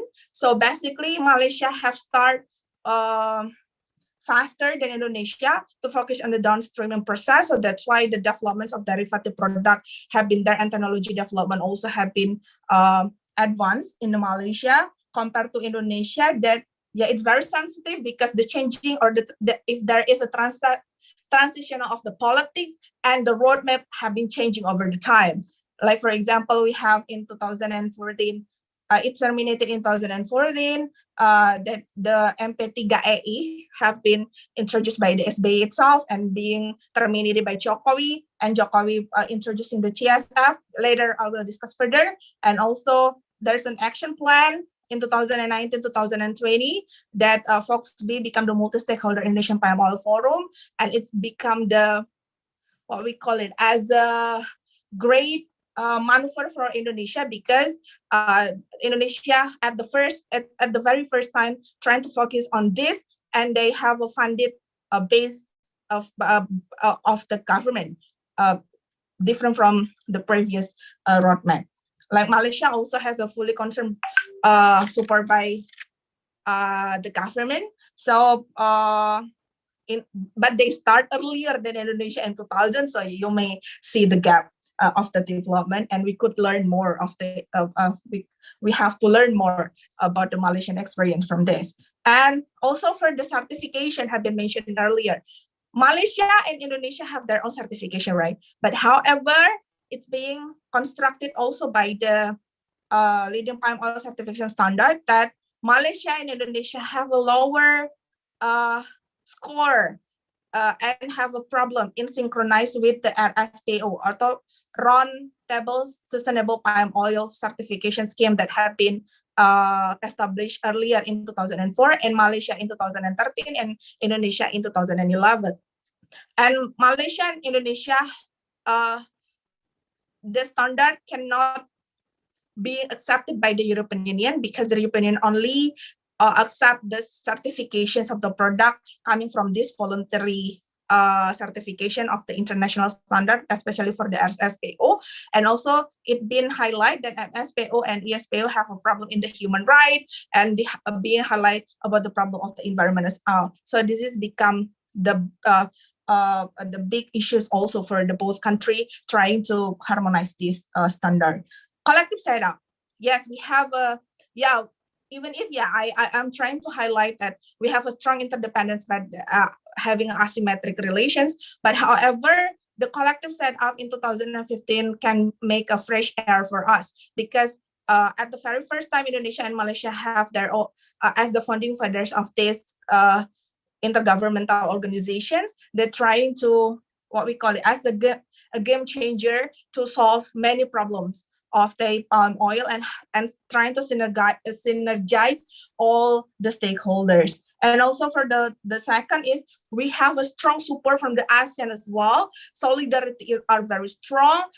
It's shown that how that CPOC has convinced the ASEAN in order to support them, and trying to what we call it, force the European Union to sit together to have this joint working group of discussion. And it is the first history they want to sit together and talk about the future vegetable palm oil sustainable, and hopefully we could have a mutual understanding here and mutual agreement that could foster the collaborative instead of the competitions in each country. The last conclusions, yes.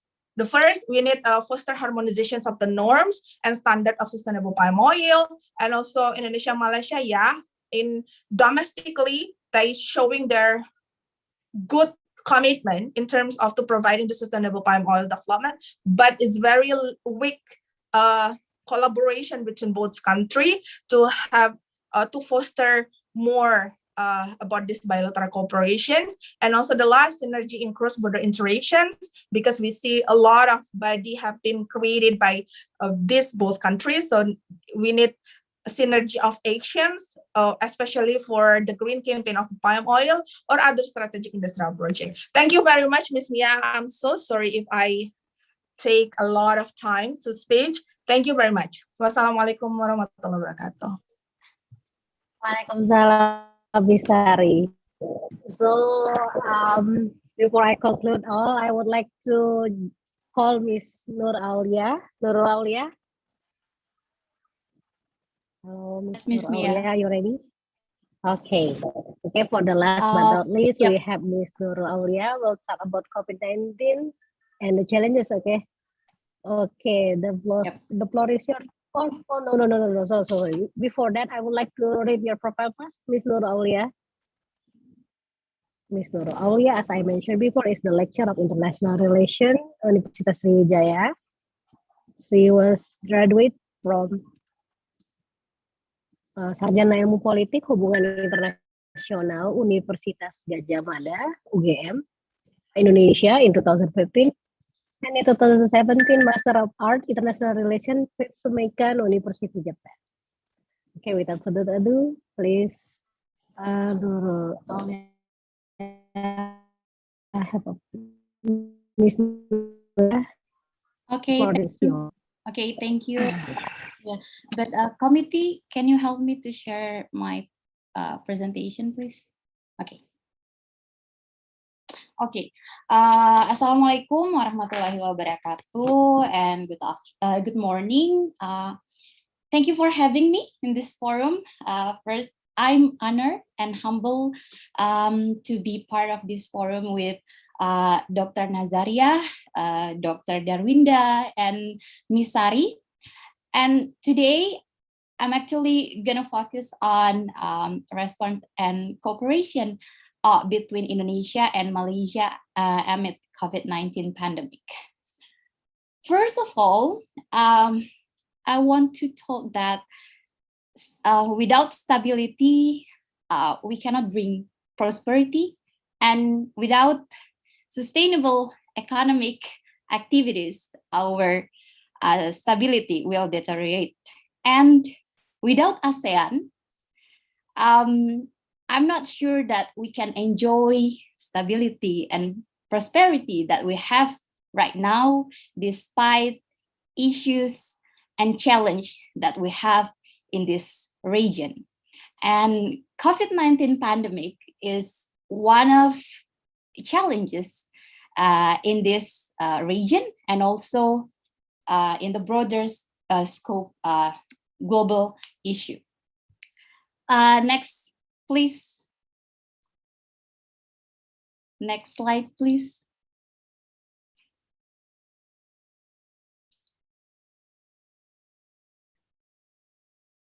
Okay, so I put this COVID-19 pandemic as a non-traditional security issue. And for my next slide, I will explain a little bit about what is a non-traditional security issue. Next slide, please. Okay, how we categorize a non-traditional security issue. The first is the source of threat is non-military. So our source of threat is a virus, not a military. So COVID-19 is one of non-traditional security issue. And then the second is the transnational in scope, that this COVID-19 pandemic infected all country around the world, and Indonesia and Malaysia is one of is the victims of this virus. And then to cope with the transnational security issue, we need to have a cooperation. And the third one about a non-traditional security issue is it come at a very short notice and are transmitted rapidly.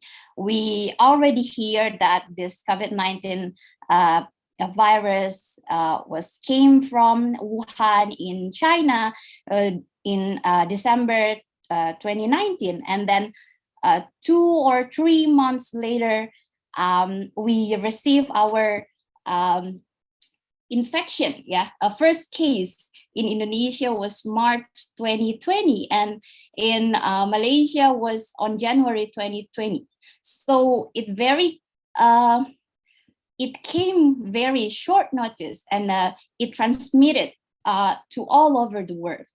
And then the fourth is cannot entirely be prevented, but we can do a coping mechanism in order to respond to the COVID-19. Countries like Indonesia and Malaysia, we have done several measurements to cope with these challenges. The first is in Indonesia, we have large scale of a social restriction, or we call it PSBB, and also now we have a quarantine order, and then we also try our best to provide vaccination to all our people, both in Indonesia and also in Malaysia. So, well, we cannot escape from this virus, but our government body in Malaysia and Indonesia has a measurement in order to address this virus.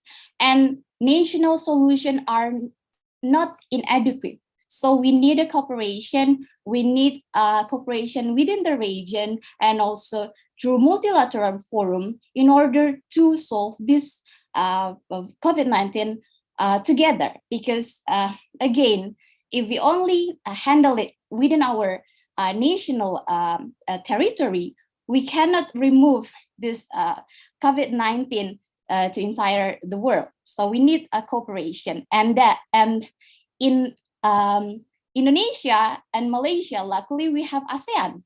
ASEAN provides a forum for regional cooperation, and ASEAN already have several mechanisms, several response to COVID-19 pandemic. And then the last one, the object of security are state and the people.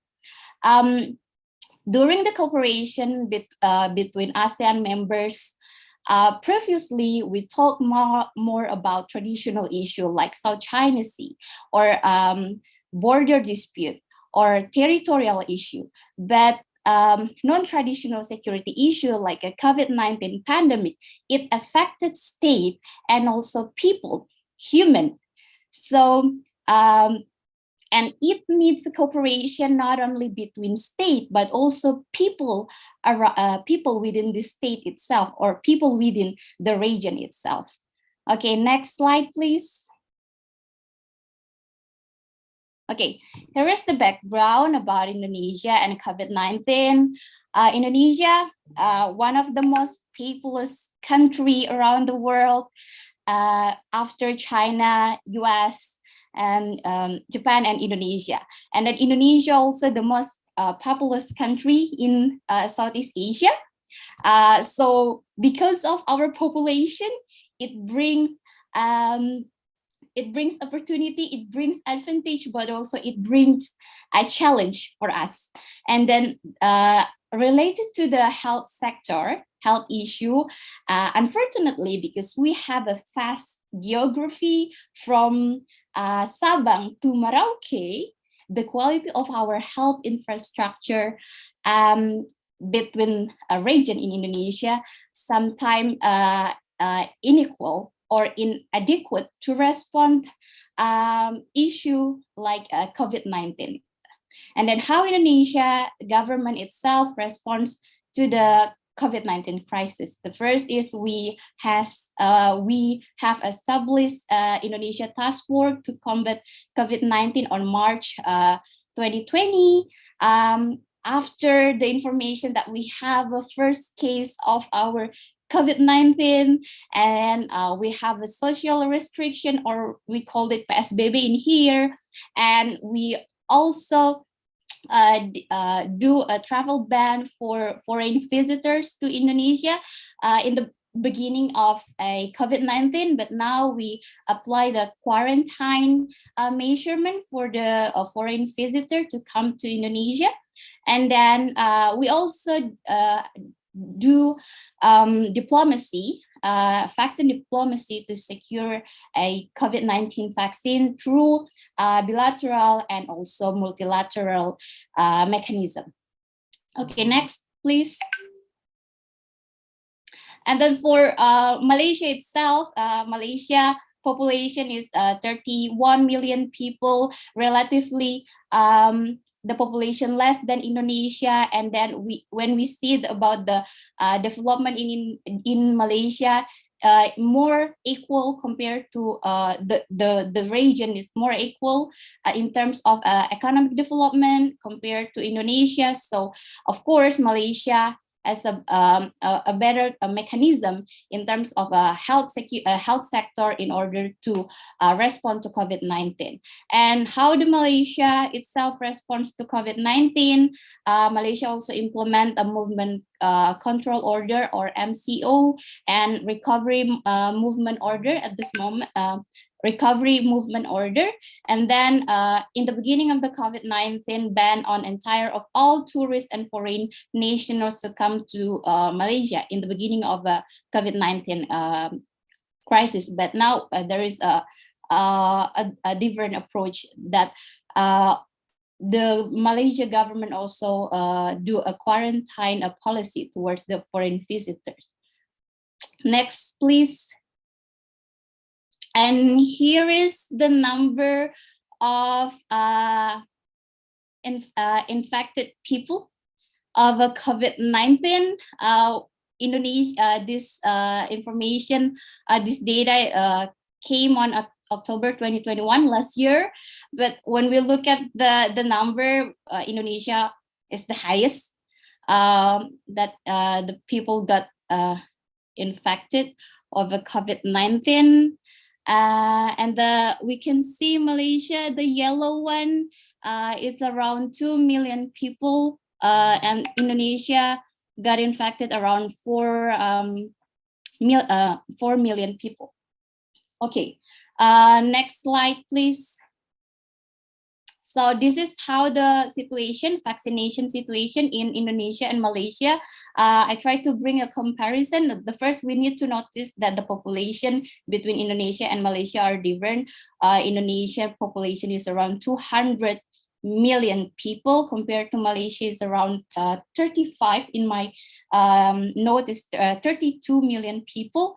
And about the vaccination, currently our status is around 49% of the total population in Indonesia has been vaccinated. Compared to Malaysia, it's already about 80%. 80% of the population in Malaysia already vaccinated. So in Malaysia itself, faster in terms of the vaccination status compared to Indonesia itself. We have an internal issue related to the vaccination. Despite that, our government has worked to provide the vaccine to our country. But the total of a vaccination status in Indonesia is less than 50% or around 49%. At the moment, this data came on October 2021, and this morning I check again, it's already about 49%. Okay, next slide, please. So this is the where our vaccine came from Indonesia and Malaysia. In Indonesia, both Indonesia and Malaysia, we participate in a COVAX Gavi Alliance, and from COVAX we got a donation from several countries, from Global North, same as in Malaysia itself. The vaccine also coming from COVAX, AstraZeneca vaccine, and then there is a bilateral donation from to Indonesia and also Malaysia. And then for Indonesia itself, we have a multilateral and bilateral agreement for vaccine cooperation. We have from China and also from AstraZeneca as a bit, and then from Malaysia itself, we see here Sinovac also here also provide bilateral agreement to Malaysia itself. And then Indonesia has secured about 200 billion 200 million dose of vaccine, while Malaysia itself has secured around 42 million dose of COVID-19 vaccine. So, well, we have admit that our government, both Indonesia and Malaysia, has worked very hard to provide vaccine to our people, because without vaccination, the economic recovery will get slower. Next slide, please. So here is the bilateral cooperation between Indonesia and Malaysia in response to COVID-19. There is apparently on September 2021, there is a humanitarian contribution from Malaysia to Indonesia. We have acknowledged it as a friendship gesture from our neighbor Malaysia.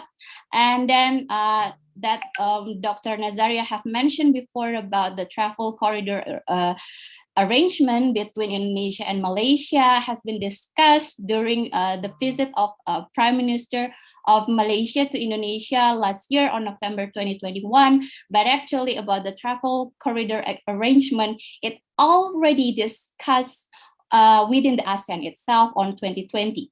So the first is about the travel corridor arrangement. It has been discussed in within the ASEAN on 2020. November 2020, and then the bilateral cooperation or discussion has been discussed by Indonesia and Malaysia since early 2021, and when the Prime Minister of Malaysia Mr. Dato Sri Ismail Sabri Yaakob visited Indonesia on November 2021.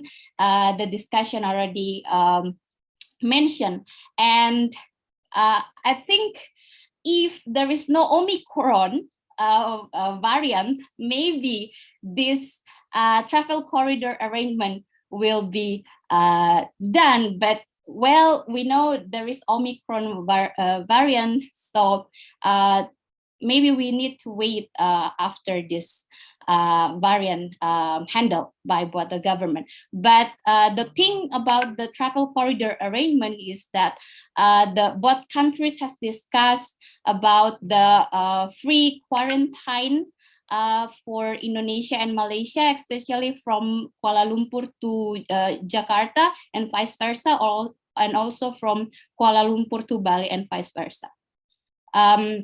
The purpose of the travel corridor arrangement is for economic recovery for both of the countries, because we have to acknowledge that there is economic interdependence between both countries. And next, please.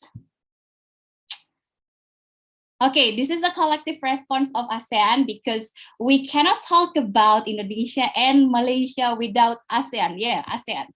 I'm a big supporter of ASEAN because same as Dr. Darwinda and Dr. Nazaria, without ASEAN, we need to question about the stability within this region. How can we address this COVID-19 issue or other challenges within the Southeast Asia region without ASEAN? So ASEAN has provided a very valuable forum for our country, for Indonesia and Malaysia and also other Southeast Asia countries.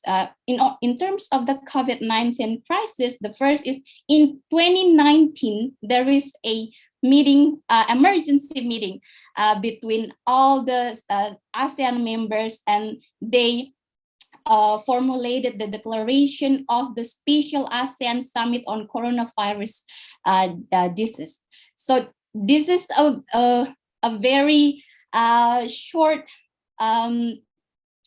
approach, like immediate approach that has been done by the nation in Southeast Asia region to respond to COVID-19. And then there is ASEAN Emergency Operations Center Network. And then there is ASEAN Biodiasporas Region Virtual Center. It has been utilized for COVID-19, despite this Biodiaspora Regional Virtual Center is for all the pandemic cases, to handle all the bio security things.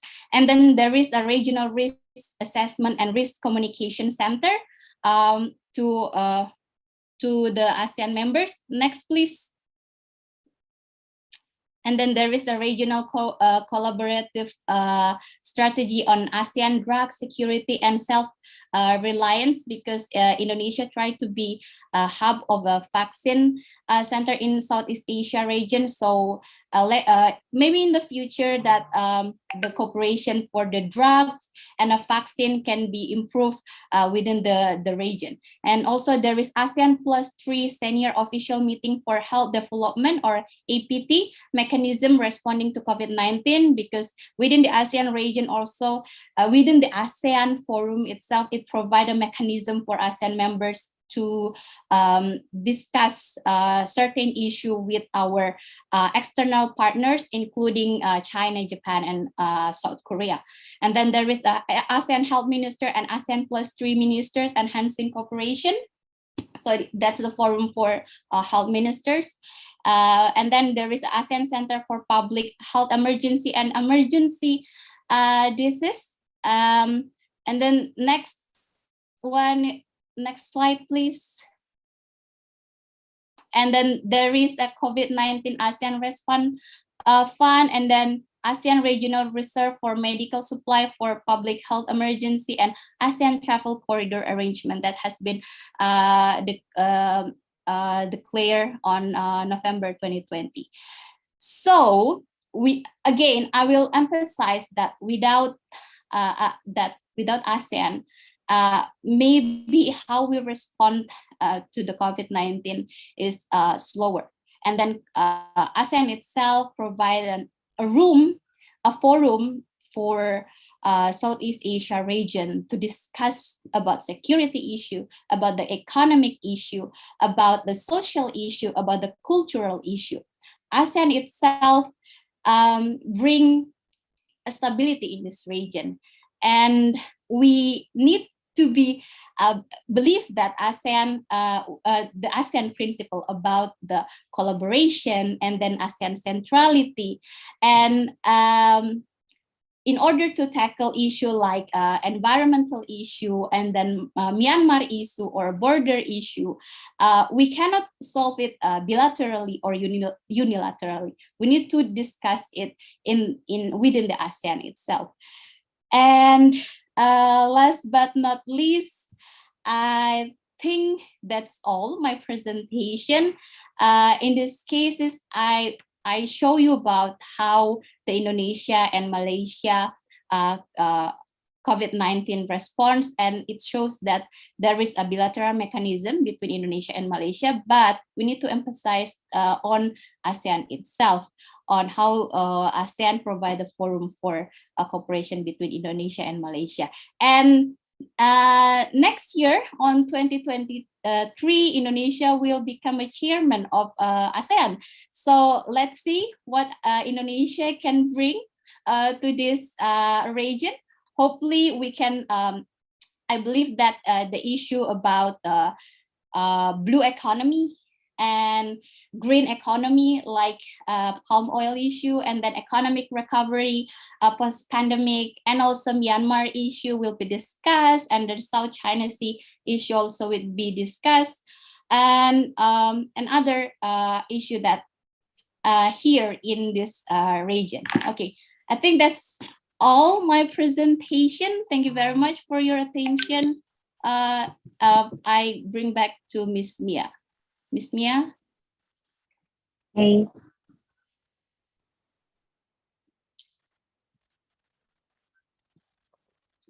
Thank you, Miss. Okay, thank you, Miss Nurul Aulia. Now we have all the puzzle complete. So from perspective Professor Nazaria, Associate Professor Nazaria mentioned in this morning, we need to stress on our leaders, and then continue with Professor Dr. Siti Darwinda with the idea of cooperation between the leader, or we call it a coalition leadership, and continue with two study case from Miss Sari and Miss Nurul, COVID-19 and oil policy interdependency. So now we are in a question and answer session. With question and answer session, we have already here some question already provided chosen by our host here. Okay, I would like to start with okay. Now we have Mr. Zulfikri here. Okay, Mr. Zul asking to Professor Nazaria. Oh, no. It was a comment from Mr. Zul. Maybe start with Izudin first. Okay, Professor Dr. Nazaria, this is a question for you. Dear speaker, I'm Izudin from Sociology Department, concerned about disaster related to human. Would you please give us insight about land fire and fog, which is impact to Malaysian and Indonesian bilateral. Wait a second. Would you please give us an insight about land fire and fog, which is impact to Malaysian and Indonesian bilateral? The fires, yeah? Okay, the fires. Yeah, basically. Yeah, okay. Basically, thank you to I think Mr. Azizuddin, right? Yes. Mr. Azizuddin. Izudin, yes, okay. Mr. Izudin, I would like to highlight here among the issue the outstanding issue between Malaysia and Indonesia, and this is not only between Malaysia and Indonesia because it also involves Thailand and Singapore, all the ASEAN countries, because every year we are facing the same problem, that is Indonesian fire, which cause health hazard to the people of Malaysia, people of Singapore, and people of Thailand. So that is why even among the initiatives being taken by the among these ASEAN countries, Malaysia, Singapore, and Thailand, we assisted Indonesia to put down the fire. I still remember, I mean, every year Malaysia will be sending their assistance, not only Malaysia, but Malaysia will also collaborate with other ASEAN countries because it involves the health of the ASEAN members.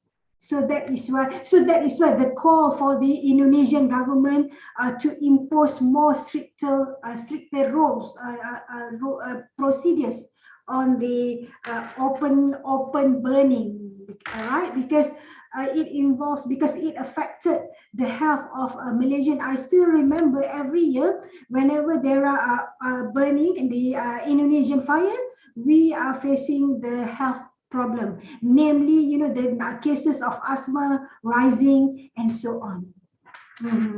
So there must be something must be done by the Indonesian government. So that is the call from other ASEAN countries indeed. All right, thank you. I hope I answer your question, Mr. Izzuddin. Sorry, can I ask by directly? Yes, please. Okay, please, ask Mr. Izzuddin. Yeah, one of my questions is how Malaysians perspective about the Fox. Yes, Mrs. Nazare asked right, but how the program or the policy in Malaysia to reduce the land fire about the rapidly palm oil production. We know that Indonesia and Malaysia is one largest the largest producer of palm oil in the world. So how the Malaysians governments protect the company to reduce these situations? Thank you. Yeah, Mr. Izzuddin, I'm not sure about the specific.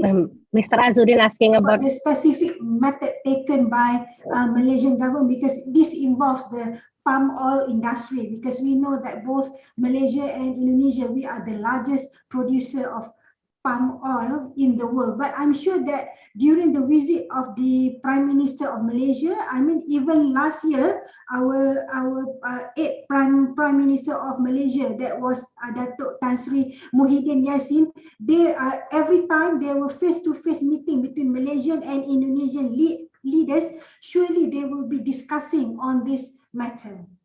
Right, so I'm sure. I think among the initiative being taken is that whenever there is fire in Indonesia, in Kalimantan, in Riau, what we can do is that Malaysia, Singapore will be assisting in terms of helping to put out the fire.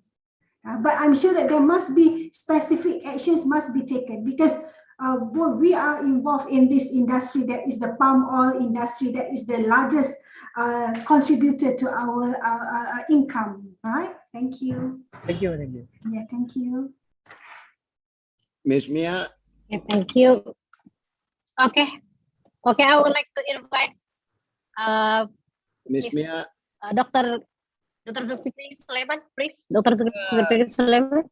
Yeah, I just gave additional note for Nazaria.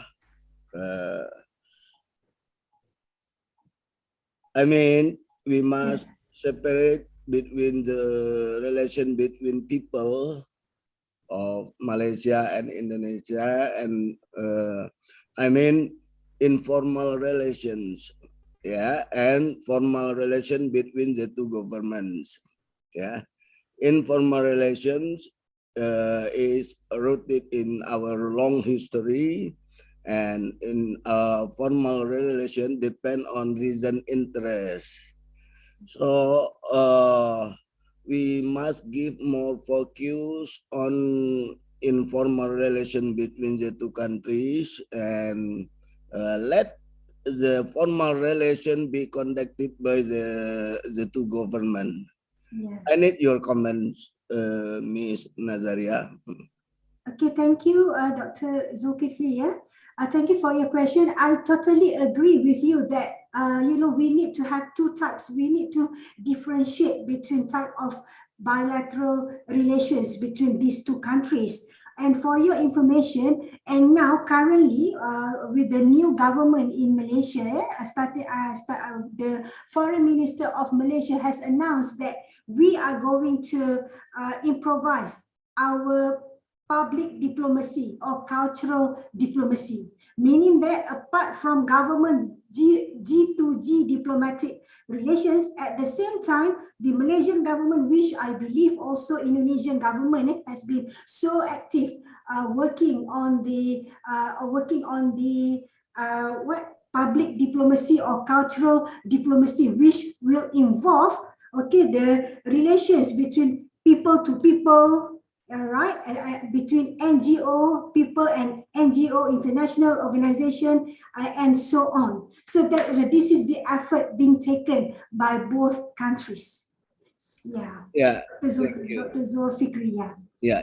Yeah, we need that actually. So Malaysia and Indonesia have been so active, engaging, and I am very, very sure that in terms of public diplomacy, Indonesia is far more better ahead compared to Malaysia. Malaysia is going to to boost its cultural diplomacy at the moment. So we need to learn a lot from Indonesia. For example, in terms of cultural diplomacy, in terms of gastro diplomacy, Indonesia is far more ahead compared to our country, Malaysia.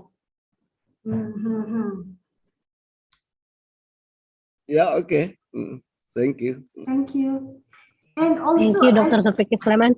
Thank you, Associate Professor Nazaria. I think I would like to highlight here only one issue, that is, the relationship, the diplomatic relations between Malaysia and Indonesia. As I said, that we are interdependent. So that is why with the new plan of the Indonesian government, that is to move its capital city from Jakarta to Kalimantan. When I read the report of the visit of our Prime Minister of Malaysia, Datuk Seri Ismail Sabri, to Indonesia, he made a request to the Indonesian government saying that please consider Malaysian businessmen, Malaysian entrepreneurs to develop the new Indonesian capital city. So that is where we can see the reciprocal there in terms of economy. As I also agree with Miss Mia, that we have to talk about money. So leaders, they have to think about money, how to bring in money that will benefit both countries. Right. So in terms of the new capital city of Indonesia, actually, Malaysia really welcomed this idea. For your information, I remember I received a visit from a few members of staff members from University Malaysia, Sarawak. I think that was back in 2018. They welcome this idea so much because this will help to develop Sabah Sarawak of Malaysia. So that is the what we call the spillover effect. So meaning that, so that is why we can see that how these two countries are interdependent in terms of economy actually. All right, thank you. Okay, thank you so much, Professor Nazaria. And now I would like to question Dr. Siti Davina Vero. We have a question from Dr. Ebi Hara. Actually, Dr. Ebi Hara was the lecturer in UUM before. So the question is a quite a big issue actually. We have Dr. Ebi here. Please turn on your camera, Prof. Ebi. My good friend. Dr. Ebi. Yes. Yes. Dr. Ebi want to ask Dr. Darwinda now. Really big issue, Doctor. That one is really big issue. Halo, Assalamualaikum warahmatullahi wabarakatuh. Waalaikumsalam. Hello, Assalamualaikum, Dr. Ebi. How are you? Long time no see. Yeah, long time no see. It's nice to see you all. So I miss UUM a lot actually. That's And why we I'm miss you too. that's why I'm Totally can coming. relate. That's why I'm coming here to this seminar to hear what Hmm. Prof. Nazaria and Prof. Darwinda and other speaker talk about these important issues. Hmm. And thank you for the organizer. I think we talk about Indonesia-Malaysia relation only when we have a problem. Now it's time of peace, but we try to identify what things that we can do together, yeah, to cooperate. Yeah, my question actually related to the border issues. It is quiet now. I think we don't talk about Ambalat, but this is a potential issues and has not been solved so far. But one day, I think there will be something. There's a clash between Indonesia Navy and Malaysia Navy, and then we talk about that issue. So I'd like to know actually what is Malaysia position on umbrella issue and whether Malaysia also will bring this case into the international courts. So that's my question to Prof. Darwinda and Prof. Nazaria. Okay, thank you. Thank you. So, Dr. Nazari, would you like to respond first? Please respond. All right, thank you. I think the position is still the same. We will respond according to the international law and justice. And as have been highlighted by Foreign Minister of Indonesia, both Indonesia and Malaysia has agreed to intensify their negotiations to try to resolve the many disputes, including the territorial disputes, land, border, maritime. So basically, we'll do it through negotiation, through international law and justice. When whether or not Malaysia will bring the case into the international court, I've tried to Google it, to be honest, just now, and went through my reading as a part of the preparation for this presentation. I'm not found anything of official statement saying that Malaysia will bring this issue to the international court very near soon. Okay, I don't know what you, Dr. Nazaria, if you may respond. I think I share the same sentiment with Dr. Darwinda, because we know that, looking at the previous cases, Malaysia will always follow the international law. But before taking the case to the International Court of Justice, for sure that because we are brothers and sisters, for sure that there are meetings, negotiations being carried out among the leaders. I think so. That is my opinion. Thank you, Prof. Ebi. Okay, thank you for the answer. Yeah, I hope they can have a negotiation first before making decision. Yeah, thank you. Hopefully this COVID-19 is ending, right? It will involve lots of money if we bring this case to the International Court of Justice. To hire the international lawyer will cost a lot for these two countries. Considering the current situation now about COVID-19, we have to spend more on the people's health. Like what being presented by our presenter just now, Aulia, right? Indonesia need to spend more on the people's health issues. But Indonesia is rich because they want to move the capital city to Kalimantan. Yeah. Probably. What do you think? What do you think? Because we Malaysia, we welcome this idea. What do you? Because I know that some of the Indonesians, they are not happy with this move. How about the academics? People are not happy. We would like to address it. Yeah, people are not happy because we are in very difficult time because of money, because of a lot of debt that we have. But I think if it is conducted when everything is settled, it is a good idea. I agree with that idea, but it is a matter of time for this. Not now, probably within 5 years after we finish our economic problem or things like that. Yeah. Okay. Okay. May I know the stand of the current Indonesian government? Would the president be listening to the people? That is to wait until COVID situation is under control, then only proceed with this plan. The the parliament has decided to move it actually. So now it depends on the president whether he want to implement it or he want to delay it or he want to cancel it. But Jokowi so far I think insists that he is going to go ahead with this plan because it is something like a legacy for him when he retired later on. I think, yeah. Yes. Okay. Because like Malaysia, we Thank you have so much. Putrajaya, right? So Kalimantan is going to be Indonesian Putrajaya. It will be near to Sarawak. Yeah, Sarawak, and it will be called as Nusantara. Do you agree with the name Nusantara? It's So we also follow this controversial. very closely, because it's very exciting for Malaysia actually. Yeah. For Sabah and Sarawak. Maybe a bit strange name, but we need to get used to that. Yeah. This will be the good topic for the next event, Doctor. Maybe next time we will talk about this. Why not? This is interesting as well. Next time you arrange, okay? We should be inviting Prof. Abby to speak on this subject as well. To become the one of the panelists. Inshallah. Inshallah. We have to cancel all your event, Dr. Abby. We have to we've not taken the answers now. Okay, let's continue the question to Miss Sari. Miss Sari, this is question from our student Aninda. The question is how the recommendation model for palm oil cooperation between Indonesia and Malaysia that will be giving benefit for us. The best model. We have Aninda here. Aninda, what you want to open your mic and directly discuss to Miss Sari and other panelists here? Bapak Ebi, apa kabar?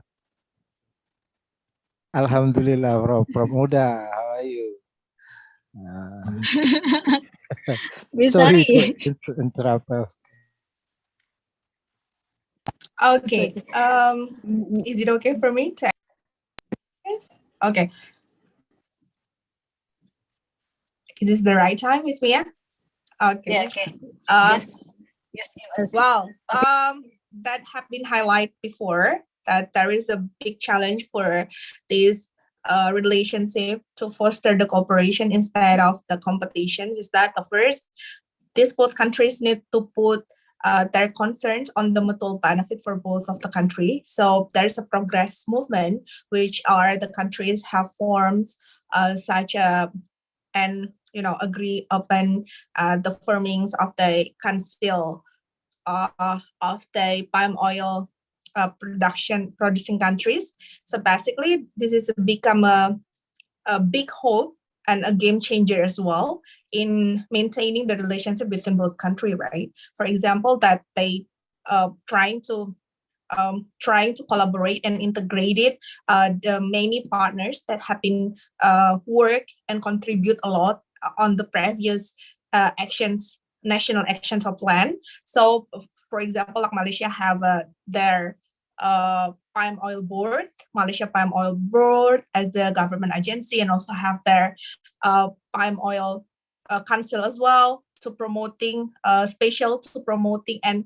creating a better image of the palm oil to counter the black campaign from the European Union. And also Indonesia has their own actor as well. Like for example, we're moving having a great progress. For example, we have Indonesia Palm Oil Board as well, that they have a great movement by having a by having or conducting such agreement with India to harmonize their both standard of the sustainable palm oil. So I thought this is a very easy for Indonesia and Malaysia under the CPOC to foster the harmonizations of the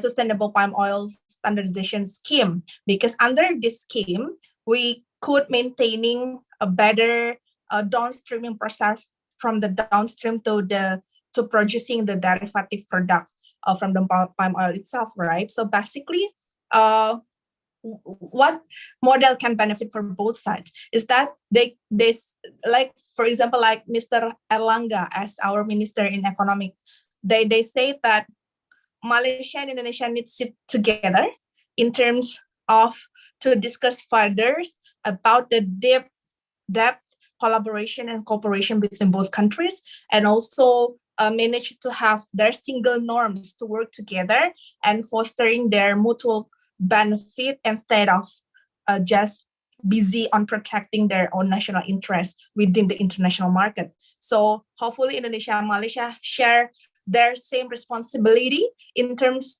of to manage the great image of the Southeast Asia as the biggest producers and the efficient and the sustainable palm oil productions. And hopefully for the next future, when Indonesia and Malaysia are willing to work together, I think this has become a big power, what we call ties, and also will revive all the sectors. I mean, like all member states of the ASEAN also can impact for this cooperation as well. So Indonesia and Malaysia need to consider this and trying to move forward to the cooperation process, which is having a symmetric policy interdependence by influencing each other. I mean, like not resist to the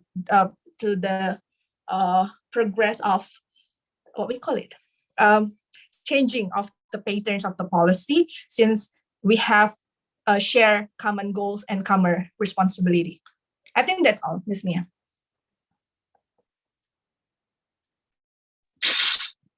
Thank you. Okay, thank you. Is Anina here? Want to respond, Ms. Sari answer? Nope. I'm looking forward for the response letter, and we continue to question for Ms. Nurul. Ms. Nurul, oh yeah, this question is, what is the main agenda? Will be okay, the future relation between Indonesia and Malaysia regarding to the pandemic. What will the best? What the main agenda will be do to build the stronger nation after this COVID-19? Okay, thank you, Ms. Mia, for the question. I think the future for about Indonesia and Malaysia relationship after pandemic, the most important is about economic recovery. It's I think both of the countries, Indonesia and Malaysia, it's about the cooperation in order to build again our economy, to bring back the prosperity, because currently our economic is deteriorate, and economic recovery through blue economy and green economy. I think that's sort of the idea that already spread within the Southeast Asia and also within the Asia Pacific related to the blue economy and then green economy and also digital economy. How we can boost, rebuild our economy through by utilizing green economy, blue economy, and digital economy. However, in ASEAN itself, we also try to discuss more what do we mean by blue economy and what do we mean by green economy. It haven't been decided yet, but I believe that post-pandemic economic recovery through build green economy and blue economy, as well as the digital economy. And it can be a foundation for economic cooperation between Indonesia and Malaysia. We see that Indonesia, we have a similar in terms of a palm oil that support our economy, and then Indonesia and Malaysia also a maritime countries, right? So our fishery sectors, probably in the near future, we might see the cooperation. We need to boost the cooperation on the fishery sector between Indonesia and Malaysia, not only in the palm oil sector, and also the digital economy. In Indonesia, we have a Tokopedia, we have Gojek, right? As one of the unicorn in Indonesia, in Southeast Asia. And then in the future, and Malaysia also a big market for the digital economy. Singapore as well, the big market for the digital economy. So in order to post-COVID-19, I talk in terms of post-COVID-19 economic recovery, I believe that we need to emphasize on those three things: digital economy, blue economy, and also green economy. Thank you, Ms. Mia. Thank you so much, Miss Nurul. Okay, I would like to add more, but we are running out of time. I think we have to add more even like this, Professor Nazaria, Dr. Darwinda. We're looking forward another Inshallah, we event, can try to UUM. organize more events. Yes, yes, inshallah. Another So that we can event. have a better intellectual discussions. And we can also invite other faculty members. Right, for your information, Dr. Muhammad Muda, he is our former ambassador actually. So I think, yeah, he is, the best person to speak about Malaysia-Indonesia diplomatic relations. Actually, I didn't know that Dr. Muhammad Muda also joining us. Otherwise, I will ask him to speak on Malaysia-Indonesia diplomatic relations because he has the experience in the service. Yeah. Would you like to comment something, Dr. Muhammad Muda? Microphone, please. We can't hear you. Microphone.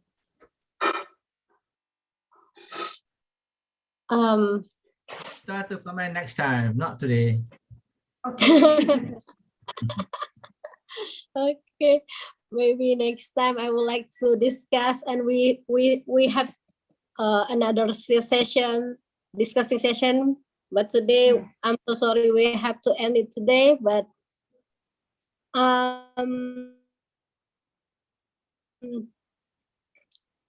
so much I need to say, but we are running out of time. Thank you, Dr. Associate Professor, Dr. Nazaria, Dr. Siti Darwinda, Miss Sari, Miss Nurul, for the information. Already so much very informative information, and I would like to know and discuss with you after this. Maybe we'll make a paper together or book together, and then I would like to thanks. So, ladies and gentlemen, I'm so sorry for your question. Actually, there's a lot of question line up, but we cannot answer it all. For today, billion thanks for everyone for cheering up for this event, and I would like to congratulate for organizing committee for this event.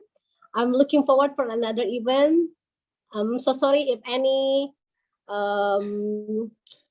mistake that I made. Looking forward for the next event. Thank you.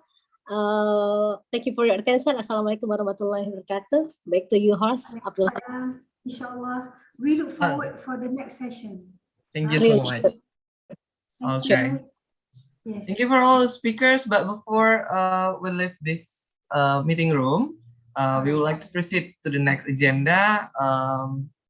The announcing a certificate of appreciations from the committee for all the speakers and moderator. But before, I would like to remind all of the participants here can fill it the presentations to help us to distribute the participant certificate to all the audience. And also, I would like to greet for some lecturer from UUM, Mr. Dr. Muhammad Muda. Welcome and thank you so much for attending this international forum. And also, Dr. Ebihara, thank you so much for your coming in this forum. And let's proceed to the next agenda. We would like to announcing the certificate of appreciation for all the panelists. For the committee, please prepare. First, I would like to show the announcing certificate, the certificate of appreciations for Associate Professor Dr. Nazaria binti Usman.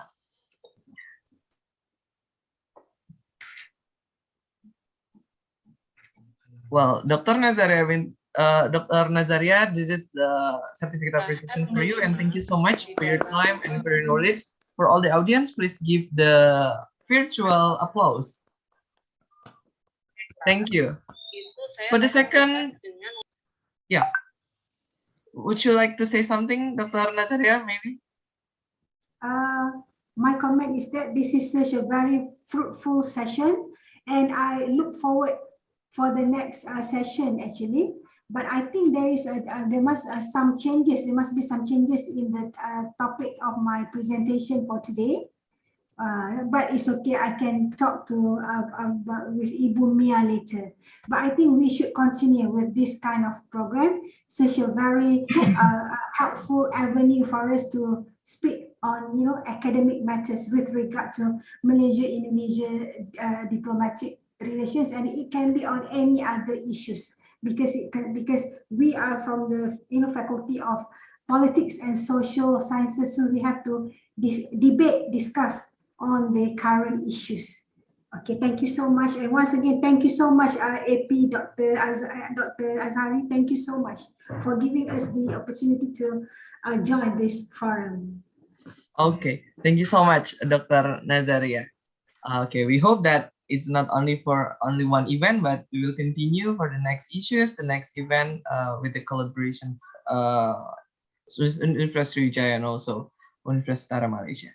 Well, for the next certificate appreciation, we would like to invite Dr. Siti Darwinda binti Muhammad Pero for the receive this certificate appreciation. Thank you so much for your time and giving knowledge for us. Maybe you would like to say something? Mungkin wawancaranya itu kadang-kala tidak langsung kepada Yeah.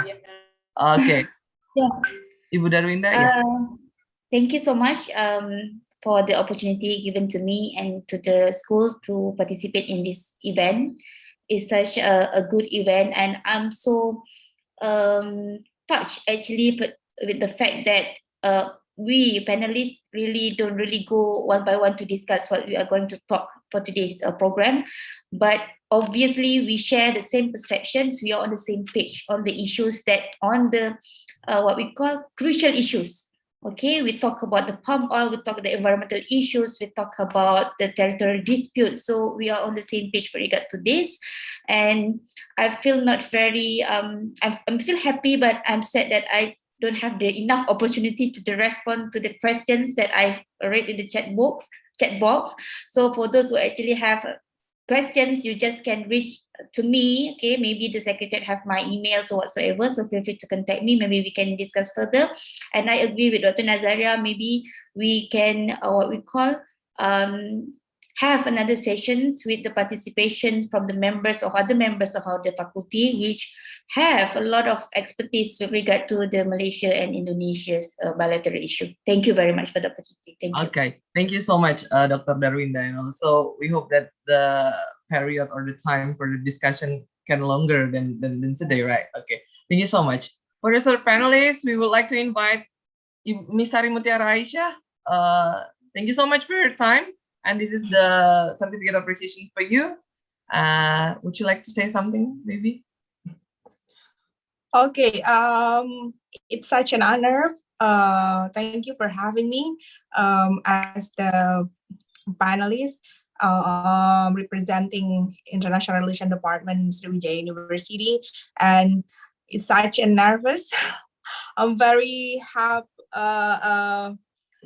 somehow I'm afraid that I can fulfill or even perform best for this occasion, but we are as a young lecturer, we could learn more, and by this experience somehow it could also foster our ability in order to deliver or present some critical issues, or somehow by having this event we could foster also the deep cooperation between and also for the Sriwijaya University, and looking forward for the next talk and discussions. And I learned a lot from this experience. Thank you very much once again to the panelists from Thank you. Thank you so much, Ms. Sari Mutiara Aisyah. And the last panelist, I would like to invite Ms. Nurul Aulia. Okay. This is the certificate of appreciation for Ms. Nurul Aulia, and thank you so much for your time, for sharing knowledge for us. Ms. Nurul, would you like to say something?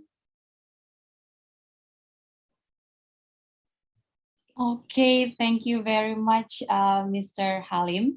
I'm very honored actually to be part of this forum, because I know that compared to the knowledge from Dr. Darwinda and Dr. Nazaria, I still need to learn a lot. And I hope that further we will have another session between University of Sriwijaya and also University of Utara, Malaysia. And then this is a very good example actually about the people-to-people cooperation within the region of Southeast Asia region, and hopefully in the future our cooperation will be more strengthened between Malaysia and also Indonesia, and we will have a better collaboration on research and also in other fields. Okay, again, thank you very much for Dr. Darwinda and Dr. Nazaria for your insight, for your topic within this forum. Thank you very much.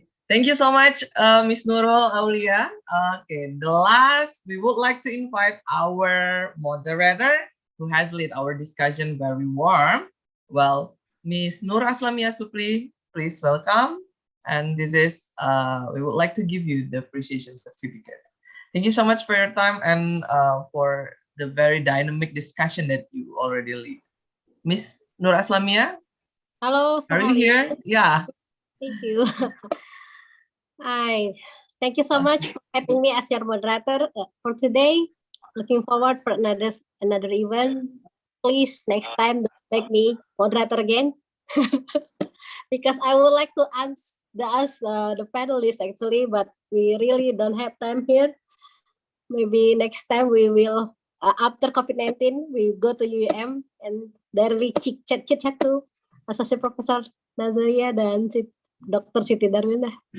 Okay, thank you so much, Ms. Nur Aslamia. And for the last, I would like to invite our head of department, Mr. Azhar, Mr. Dr. Azhar. Maybe you would like to say something before we close our forum for today. Meskipun kita desainnya kualitatif, lebih ke arah Okay, thank you, Associate Professor Dr. Nazira binti Osman, and also Dr. Siti Darwinda binti Muhammad Vero, and Miss Sari Mutiara Aisyah, Miss Nurul Aulia, yang sudah mempresentasikan papernya, that you have already present your paper today. Is very fruitful and very communicative and very interesting. So it will be positive for our lecturer, academician, and lecturer in our department, as well as other university that join this International Relations Forum. It is what we really hope for a long time, that we have this kind of International Relations Forum. Then we hope that we will continue this international forum and the next time. So Miss Mia, in this case, that's as our PIC, so we can communicate through her, because she is one of our lecturer that very communicative.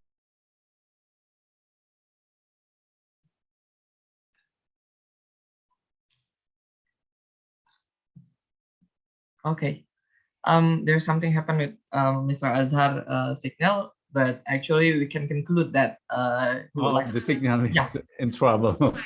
So I'm sorry. I think we hope that our communication, our cooperation will be continue in the near future again. Yeah, I think thank you for the committee, Mr. Abdul Halim, already very work hard, and other member of committee in this occasion, and to all participants, ladies and gentlemen, thank you very much for your participation. So we hope we can meet again in other forum sooner. Wassalamualaikum warahmatullahi wabarakatuh. Waalaikumsalam warahmatullahi wabarakatuh. Thank you so much, Dr. Azhar, for the last speech before we close our forum. But actually, this is the evidence why this forum needs to continue. Dr. Darwinda, Dr. Nazaria, we can see that this participant is still 150, which means that they are very excited to join with this forum. So this is our new homework to make second International Relations Forum between University Wijaya and also University Utara Malaysia. And the last, I would like to say thank you so much for all the speakers, for all the committee. Thank you so much because your hard work, this international forum can be held for today, and also for all the participants from the Sriwijaya University, from the University of Utara Malaysia, and also from all the university around Indonesia and Malaysia that comes to these international forums. And I'm so sorry for all the mistakes that I create for while this forum running well, but we would like to see and we would like to meet again in a second International Relations Forum in the next time. And the last, I would like to say, Wassalamualaikum warahmatullahi wabarakatuh. Waalaikumsalam warahmatullahi wabarakatuh. Thank you everyone. Thank you Dr. Nazaria dan Dr. Darwinda. Thank you. Thank you, Dr. Nazaria. Thank you, Dr. Darwinda. Dr. Azhar, perhaps we can discuss on another project. Okay. Dr. And Azhar, Professor Evi perhaps, and others. perhaps we can discuss on another project apart from having this discussion. I mean, forum, we can also work on other projects like book project or journal project as well. Yeah. All right. Inshallah. It should be. It should be. Yeah. We have to work. We hope on so. this as well. Okay. Assalamualaikum. Waalaikumsalam warahmatullahi wabarakatuh. Thank you so much. Bye bye everyone. Bye bye.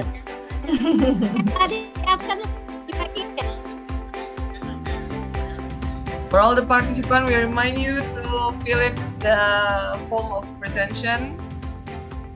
Yeah. Help the committee to share the certificate for you. Mana mati ke YouTube ya?